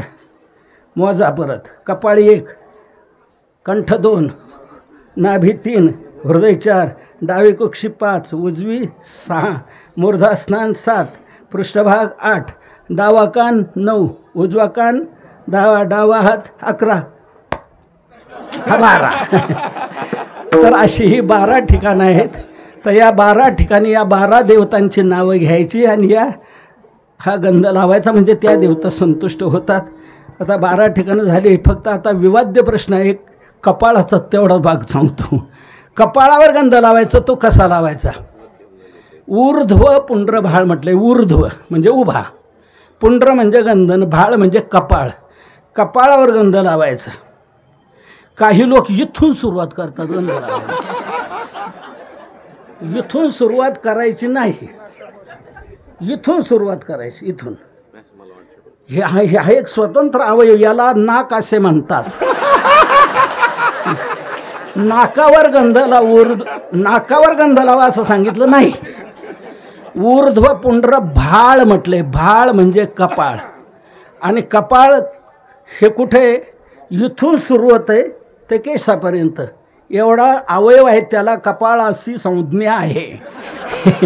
याला कपाळ असं म्हणतात. आणि कपाळावरच गंध लावायला सांगितलेलं आहे, म्हणून इथून सुरुवात करायची नाही. तर इथून सुरुवात करायची तो केसापर्यंत. नासादी केशपर्यंतम ऊर्ध्वपुंड्रम सुशोभनम. नाकाच्या आधी भागापासून तो केसापर्यंत लावायचा. काही शिंडीपर्यंत भिडवतात. केसापर्यंत लावायचा. नाकाच्या आधी भागापासून तो केसापर्यंत उभा गंध लावायचा. आणि तो चांगला आरशात पाहून लावायचा व्यवस्थित. वीक्षादर्शे जले वापी. आदर्शे वीक्ष वा जले वीक्ष. आरशात पाहून लावा. नसेल आरसा जवळ तर जो पाणी घेतलं आहे ना तांब्या, त्या तांब्यात पाणी आहे, त्याच्यात डोकवा त्याच्यात दिसतं प्रतिमा, थोडंसं तरी पाहता येतं. जले वापी. आदर्शे वीक्ष वा जले वीक्ष. पाण्यात पाहून पण लावा, व्यवस्थित लावा. सांतरालम प्रकर्तव्यम पुंड्रम हरिपदाकृती. तो उभा कसा लावायचा? सांतरालम, अंतर ठेवून लावायचा. अंतर ठेवून लावायचा. सांतरालम प्रकर्तव्यम पुंड्रम हरिपदाकृती. हरीच्या पावलासारखा आकार करायचा. हरिपदाकृती, हरीच्या पावलाचा आकार तयार करायचा. आपल्या पावलाचा आकार कसा उमटतो आपला खाली, तसं टाचेच्या बाजूने असा, तसं ही टाच असा घालायचा. आणि पुढे गेलो जरा पंजा फाकलेला असतो, त्या वर दौडं गेल्यानंतर फाकवायचं जरा थोडासा. म्हणून असा तो हरिपदाकृती तो गंध लावायचा उभा. आजी बद्धशीर पुसून काढायचा. 2 रेषा उभ्या दिसल्या पाहिजे. आपला संप्रदाय उभा आहे, आपला देव उभा आहे, आपला गंध उभा आहे. आणि उभा ही तत्परताच सुचवते. म्हणून तत्परता आहे विष्णुदासांच्या ठिकाणी, वैष्णवांच्या ठिकाणी. तर असा तो उभा गंध लावायचा. अंतर सगळं बुजून टाकायचं, अगदी पुसून व्यवस्थित 2 रेषा चांगल्या उमटल्या पाहिजे, बोलून त्या पावलासारखा आकार झाला पाहिजे. निरंतलारम यक कुर्यात पुंड्रम हरिपदाकृती, जो अंतर ठेवून लावत नाही तसाच नुसता फरफडतो, काय जे सडकच डांबरी तयार करतात नको, असं नाही करायचं. ते पसरलं तर पुसून घ्यायचा मध्ये बरोबर, 2 रेषा अशा व्यवस्थित करायच्या, मध्ये पुसून काढायचं, काहीच ठेवायचं नाही. जर तो तसाच ठेवला तर त्याने गंध लावणार नाही, त्याच्या कपाळावर कुत्र्याचा पाय, हरिपदाचा नाही. पुंड्रम पदाकृती, हरीच्या पावलासारखा आकार कपाळावर तयार करायचा, जो अंतर ठेवून करणार नाही. निरंतलारम यक कुर्यात ऊर्ध्व पुंड्रम द्विजाधमः ललाटे तस्य सततम शुनपादो न संशय. जो अंतर न ठेवता तसाच ओढील तर ललाटे तस्य सततम शुनः पादः, त्याच्या कपाळावर कुत्र्याचा पाय, हरीचा पाय नाही. म्हणून हरीचा पाऊल असा आकार आपल्या कपाळावर तयार करायचा आणि असा गंध लावायचा. म्हणून कपाळावर गंध असा लावावा, ऊर्ध्वपुंड्र भाळ तुकोबाराने म्हटलंय. म्हणून कपाळावर गंध लावलाच पाहिजे. ज्याच्या कपाळावर गंध नसेल त्याचं तोंड पाहू नये. आणि जर पाण्यात आलं तो समोर आलाच तर, जर आला तर सूर्याला नमस्कार करायचा, बस ते पाप संपलं जाईल. त्रिपुंड्रम यस्य विप्रस्य ऊर्ध्वपुंड्रम न शोभते न दृश्यते तद्दर्शनम न कर्तव्यम दृष्ट्वा सूर्यम निरीक्षयेत. तद्दर्शनम न कर्तव्यम, ज्याच्या कपाळावर गंध नाही त्याचं दर्शन करू नये, त्याला पाहू नये. आणि पाण्यात आलं तोच पुढं आलं, मग दृष्ट्वा सूर्यम निरीक्षयेत, सूर्याला पाहावं. सूर्याला पाहिलं की ते पाप नष्ट होतं. म्हणून या प्रकारे ऊर्ध्वपुंड्र भाग हा 12 ठिकाणी गंधन या पद्धतीने लावावा, हे वैष्णवांचं लक्षण आहे. म्हणून ऊर्ध्वपुंड्र भाग, कंठी शोभे माळ, कापीजे कळी काढता या. कोणी म्हणे याच्यात काय महत्त्व आहे, गंध लावला आणि काय माळ घातली, याच्यावर काय, याच्यावर काळाला थरकाप सुटतो. तुळशीची माळ ज्याच्या गळ्यात दिसेल, गंध ज्याच्या दिसेल कपाळावर, त्याला पाहून काळ घाबरतो. ऊर्ध्वपुंड्र भाळ कंठी शोभे माळ, कापीजे कळी काढता भेने, कापीजे कळी काढता भेने. ऊर्ध्वपुंड्र भाळ कंठी शोभे माळ, कापीजे कळी काढता भेने.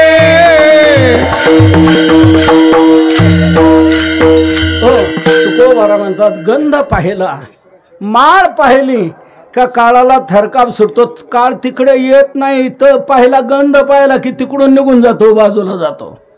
गळ्यात ज्याच्या माळ असेल, तुळशीची माळ आहे, गंध आहे, त्याला न्यायला यम घाबरतो. यम येतच नाही तिकडं.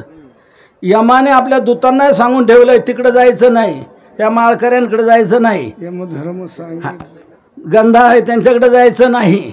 जे न घाली ती तुळशी माळा, न लावी ती गोपीचंदन टिळा, हृदय न ध्याती गोपाळा, ऐशिया चांडाळा आणावे. वैकुंठवासी परमपूज्य रामचंद्र बाबा नागपूरकर, रामचंद्र महाराज नागपूरकर म्हणायचे, ही कुठं आहे पण सापडली नाही मला अजून, पण कुठं आहे तर काढून द्या, दाखवून द्या, म्हणजे बरोबर असं म्हणायचे ते. जे न घाली ती तुळशी माळा, न लावी ती गोपीचंदन टिळा, हृदय न ध्याती गोपाळा, ऐशिया चांडाळा आणावी. ती आपली गिरायक आहे, जे माळ घालत नाहीत, ज्या कपाळावर गंध नाही, ध्यान करत नाही, ध्यान नाही, त्यांना घेऊन यायचं. माळ दिसली कायम थरथर कापतो. म्हणून कापीजे कळी काळ तया भेने, गोविंद आसनी गोविंद शयनी, गोविंद त्यामनी वैसलासी. आणि या दोन्ही अंतर्बाह्य लक्षणांचं सारांश रूपाने शेवटच्या चरणामध्ये तुकोबारा उल्लेख करतो. तुका म्हणे शंख चक्राचे शृंगार, तुका म्हणे शंख चक्राचे शृंगार, म्हणे शंख चक्राचे शृंगार, म्हणे शंख चक्राचे शृंगार. तुका म्हणे शंख चक्राचे शृंगार, तुका म्हणे शंख चक्राचे शृंगार. म्हणे शंख चक्राचे शृंगार म्हणे चक्राचे शृंगार नामामृत सारा मुखामाजी नामामृत सारा मुखामाजी गोविंद आसनी गोविंद शयानी गोविंद आसनी गोविंद शयानी नामामृत सार मुखामा नामामृत सार मुखामाजी गोविंद गोविंद शयानी गोविंद शयानी गोविंद शयानी गोविंद शयानी ज्ञानेश्वर माऊली ज्ञानराज माऊली तुकाराम ज्ञानेश्वर माऊली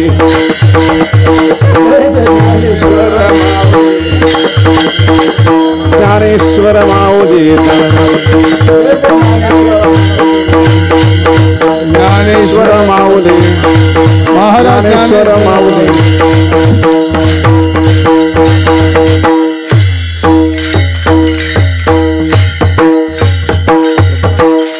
बाबा पुढूनही पाहतात मागूनही पाहतात म्हणून वेळेत सोडलं पाहिजे. म्हणून तुकोबराय सारांश रूपाने दोन्ही लक्षणाचा उल्लेख शेवटच्या चरणात करतात. तुका म्हणे शंख चक्रांचे शृंगार, योद्ध्याला शृंगार असतो. तसं इथे या वैष्णवांचा शृंगार कोणता? आम्हा अलंकार मुद्राचे शृंगार. त्या मुद्रा धारण करतात. त्या मुद्रावर नामचिंतन, नाम असतं, रामकृष्ण हरी विठ्ठल केशवा वगैरे अशा त्या मुद्रांचा शृंगार वैष्णवांचा असतो. आणि नामामृतसार मुखामाजी, मुखामाजी नामामृत सार, मुखामध्ये सार असं नामाचं, नाम अमृत हे मुखामध्ये सतत असतं. अमृताहुनी गोड नाम तुझे देवा, नामाला अमृत म्हटलेलं आहे. नव्हे नव्हे अमृतापेक्षाही नामामध्ये अधिक गोडी आहे. अमृताहुनी गोड जिव्हे गोड तिनं अक्षराचा रस अमृतात जायचं फिके पुढे, अमृत राहिले लाजोनी माघारे, येणे रसे थोरे ब्रह्मानंदे. अमृत लाजून मागं राहता ह्या गोडीचा प्रकार पाहून तेव्हा असं नामामृत त्यांच्या मुखामध्ये सतत असतं. म्हणून नामामृत सार मुखामाजी हे अंतरलक्षण. गोविंद असनी गोविंद ते असे मनी बैसला असे. तर याप्रमाणे नित्य नामस्मरण हेच प्रभावी शस्त्र त्यांच्याजवळ असतं. असं वैष्णवांचं अंतर्बाह्य लक्षण या अभंगातून तुकोबराने लक्षात आणून दिलेलं आहे. तर या प्रकारे अंतर्बाह्य लक्षणावरून बाह्य लक्षणं ही कशा करता असतात? संप्रदायाच्या सिद्धी करता. उभा गंध लावणं, तुळशीची माळं म्हणे समजायचं हे वारकरी आहेत, हे वैष्णव आहेत. वैष्णवांच्या सिद्धी करता ही बाह्य लक्षणं महत्त्वाची आहेत. म्हणून बाह्य लक्षणं हे धारण करून असतात. अंतर्लक्षण नित्य नामचिंतन. बाबांचं नेहमी नामचिंतन चालू असायचं. नित्य दिनराजनी ह्याच्यानंदा नामस्मरण, वाचन आणि नामचिंतन, वाचन आणि नामचिंतन हे त्यांचं सातत्याने नेहमी असायचं. अशा प्रकारे बाबांची आता उद्या पुण्यतिथी आहे. तो दिवस महत्त्वाचा. उद्या सकाळी बाबांच्या पुण्यस्मरणाचं कीर्तन होईल. तर पुण्यतिथी म्हणण्यातून मी एक नेहमी श्लेष सांगत असतो. पुण्यतिथी म्हणजे बाबा उद्या जे आश्विन वद्य द्वितीया बाबा जायच्या अगोदर पंचांगामध्ये आश्विन वद्य द्वितीया तिथी होती का नव्हती? बाबा जायच्या अगोदरही पंचांगामध्ये आश्विन वद्य द्वितीया ही तिथी होती, पण ती पुण्यवान नव्हती. बाबांनी त्या दिवशी जाऊन या तिथीलाही पुण्यवान बनवलं म्हणून पुण्यतिथी. तिथीलाही पुण्यवान म्हणजे ही तिथी सर्वांच्या स्मरणात राहायची. जसं देवाचं स्मरण ठेवायचं तसं त्यांच्या पुण्यतिथीचंही स्मरण ठेवायचं. अमुक दिवशी त्यांची पुण्यतिथी म्हणजे त्या तिथीलाही पुण्यवान बनवलं. त्या तिथींचं नाव, त्या तिथीचं नाव सर्वांच्या ध्यानात स्मरणात राहू शकतंय म्हणून ती पुण्यतिथी आहे. आपण कोणी म्हणेल आपण करून काय, तर त्यांना त्याचं काही नाही. त्यांनी त्यांच्या आपल्या योग्यतेने साधनेने ते गेलेलेच. आपण त्यांचं स्मरण करायचं म्हणजे आपणही तिथपर्यंत पोहोचू. पुण्यवंत व्हावे येता सज्जनांची नावे, नेगे माझी वाचा तुटी महालाभ फुगासाठी. असो झालेली सेवा भगवंताच्या चरणी, संतांच्या चरणी, गुरुवर्यांच्या चरणी, जोग महाराजादी सर्व या श्रेष्ठींच्या चरणी, हे विष्णुदास, हे सर्व विष्णुदास झुंजारच, या सर्वांनी विष्णुदासांनी खरोखरच हा विजय मिळवला. या सर्वांच्या चरणी ही सेवा समर्पित करतो. असे अभंग आपण नजरेसमोर ठेवावेत. अभंगाप्रमाणे आपलं जीवन बनवावं. हेच अभंग आपल्याला तारणार, नक्की तारणार, नक्की. तुकोबारायांच्या अभंगाने दगडांना तारले, आपल्याला का नाही तारणार? जडी दगडा सहित ह्या तारिले जैसेला. जे अभंग दगडांना तारतात ते आपल्याला का तारणार नाही? नक्कीच तारणार आपल्याला. फक्त आपण तसं दगड बनलं पाहिजे. दगड बनलं पाहिजे म्हणजे दगड कोणते तरले? वह्यांना बांधलेले, आजूबाजूला पांगलेले मोखर दगड नाही तरले. ते मोखर दगड तसेच बुडालेले राहिले. उलट ते आणखी शेवळले. त्यांनी दुसऱ्यांना घसरून पाडलं आणि बुडवलं. दगड तेच वर आले वह्यांना बांधलेले. जडी दगडा सहित वह्या तारेल्या जैसेला. ह्या ते बांधलेले दगड वर आले. तसं आपण तसं दगड बना म्हणजे आपणही अभंगाशी बांधिलकी करा. अभंगाशी बांधून घ्या. अभंगाशी आपलं जीवनबद्ध करा. अभंगाप्रमाणे आपलं जीवन बनवण्याचा आपण प्रयत्न केला पाहिजे. आपण कीर्तन बनवण्याचा प्रयत्न करतो, जीवन बनवण्याचा प्रयत्न केला पाहिजे. कीर्तन अभंगाप्रमाणे आपलं जीवन बनलं पाहिजे. अभंगावर आपण काय बोलतो, अभंगावर जे बोलतो तसं आपलं जीवन घडवलं गेलं पाहिजे. आपलं जीवन तसं बनवलं पाहिजे. तुकोबारायांना हे सांगायचं आहे. आपण तसं जीवन बनवण्याचा प्रयत्न करावा की आपणही तरल्याशिवाय राहणार नाही. ते दगड तरले, आपणही नक्की तरणार. म्हणून दगडाला तारणाऱ्या अभंगांचं दगडावरच कोरून चिरस्मारक व्हावं आणि ते जिथे तरले त्या तारक जागेवर व्हावं म्हणून गाथा मंदिराची योजना देहूला राबवण्यात आली. त्याच प्रासंगिक प्रासादिक जागेवर हे अभंगांचं शिलालेख स्वरूपात जागतिक कीर्तीचं मंदिर उभं राहिलेलं आहे. काशीला मानस मंदिर आहे, अयोध्येला वाल्मिकी रामायण मंदिर आहे आणि आपल्या महाराष्ट्रात देहूला गाथा मंदिर आहे. संपूर्ण अभंग उच्च प्रतीच्या मार्गावर करून त्या अभंगाने दगडांना तारले. म्हणून दगडावर करून त्याचं स्मारक वैकुंठवासी परमपूज्य गुरुवर्य मामासाहेब दांडेकर नेहमी म्हणायचे, ते अभंग तरले म्हणून आपण तरलो. ते जर बुडाले असते तर आपणही बुडालोच असतो. म्हणून ते तरले म्हणून आपण तरलो. तेव्हा त्या तारक अभंगाचं चिरस्मारक आपण त्या ठिकाणी पाहत आहोत. सर्वांच्या भावना तिथे जडलेल्या आहेत. आपणही त्याप्रमाणे जीवन बनवण्याचा प्रयत्न करावा. भगवान करो सर्वजण या विचाराचे पाईक बनून आनंदाचे सम्राट होत, हीच प्रार्थना करून सेवेला विराम देतो. ज्या जगद्गुरु तुकोबारांनी आपल्याला प्रबोधन केलं त्यांचं थोडा वेळ आपण भजन करू आणि सेवेला विराम देऊ. तुकाराम तुकाराम तुकाराम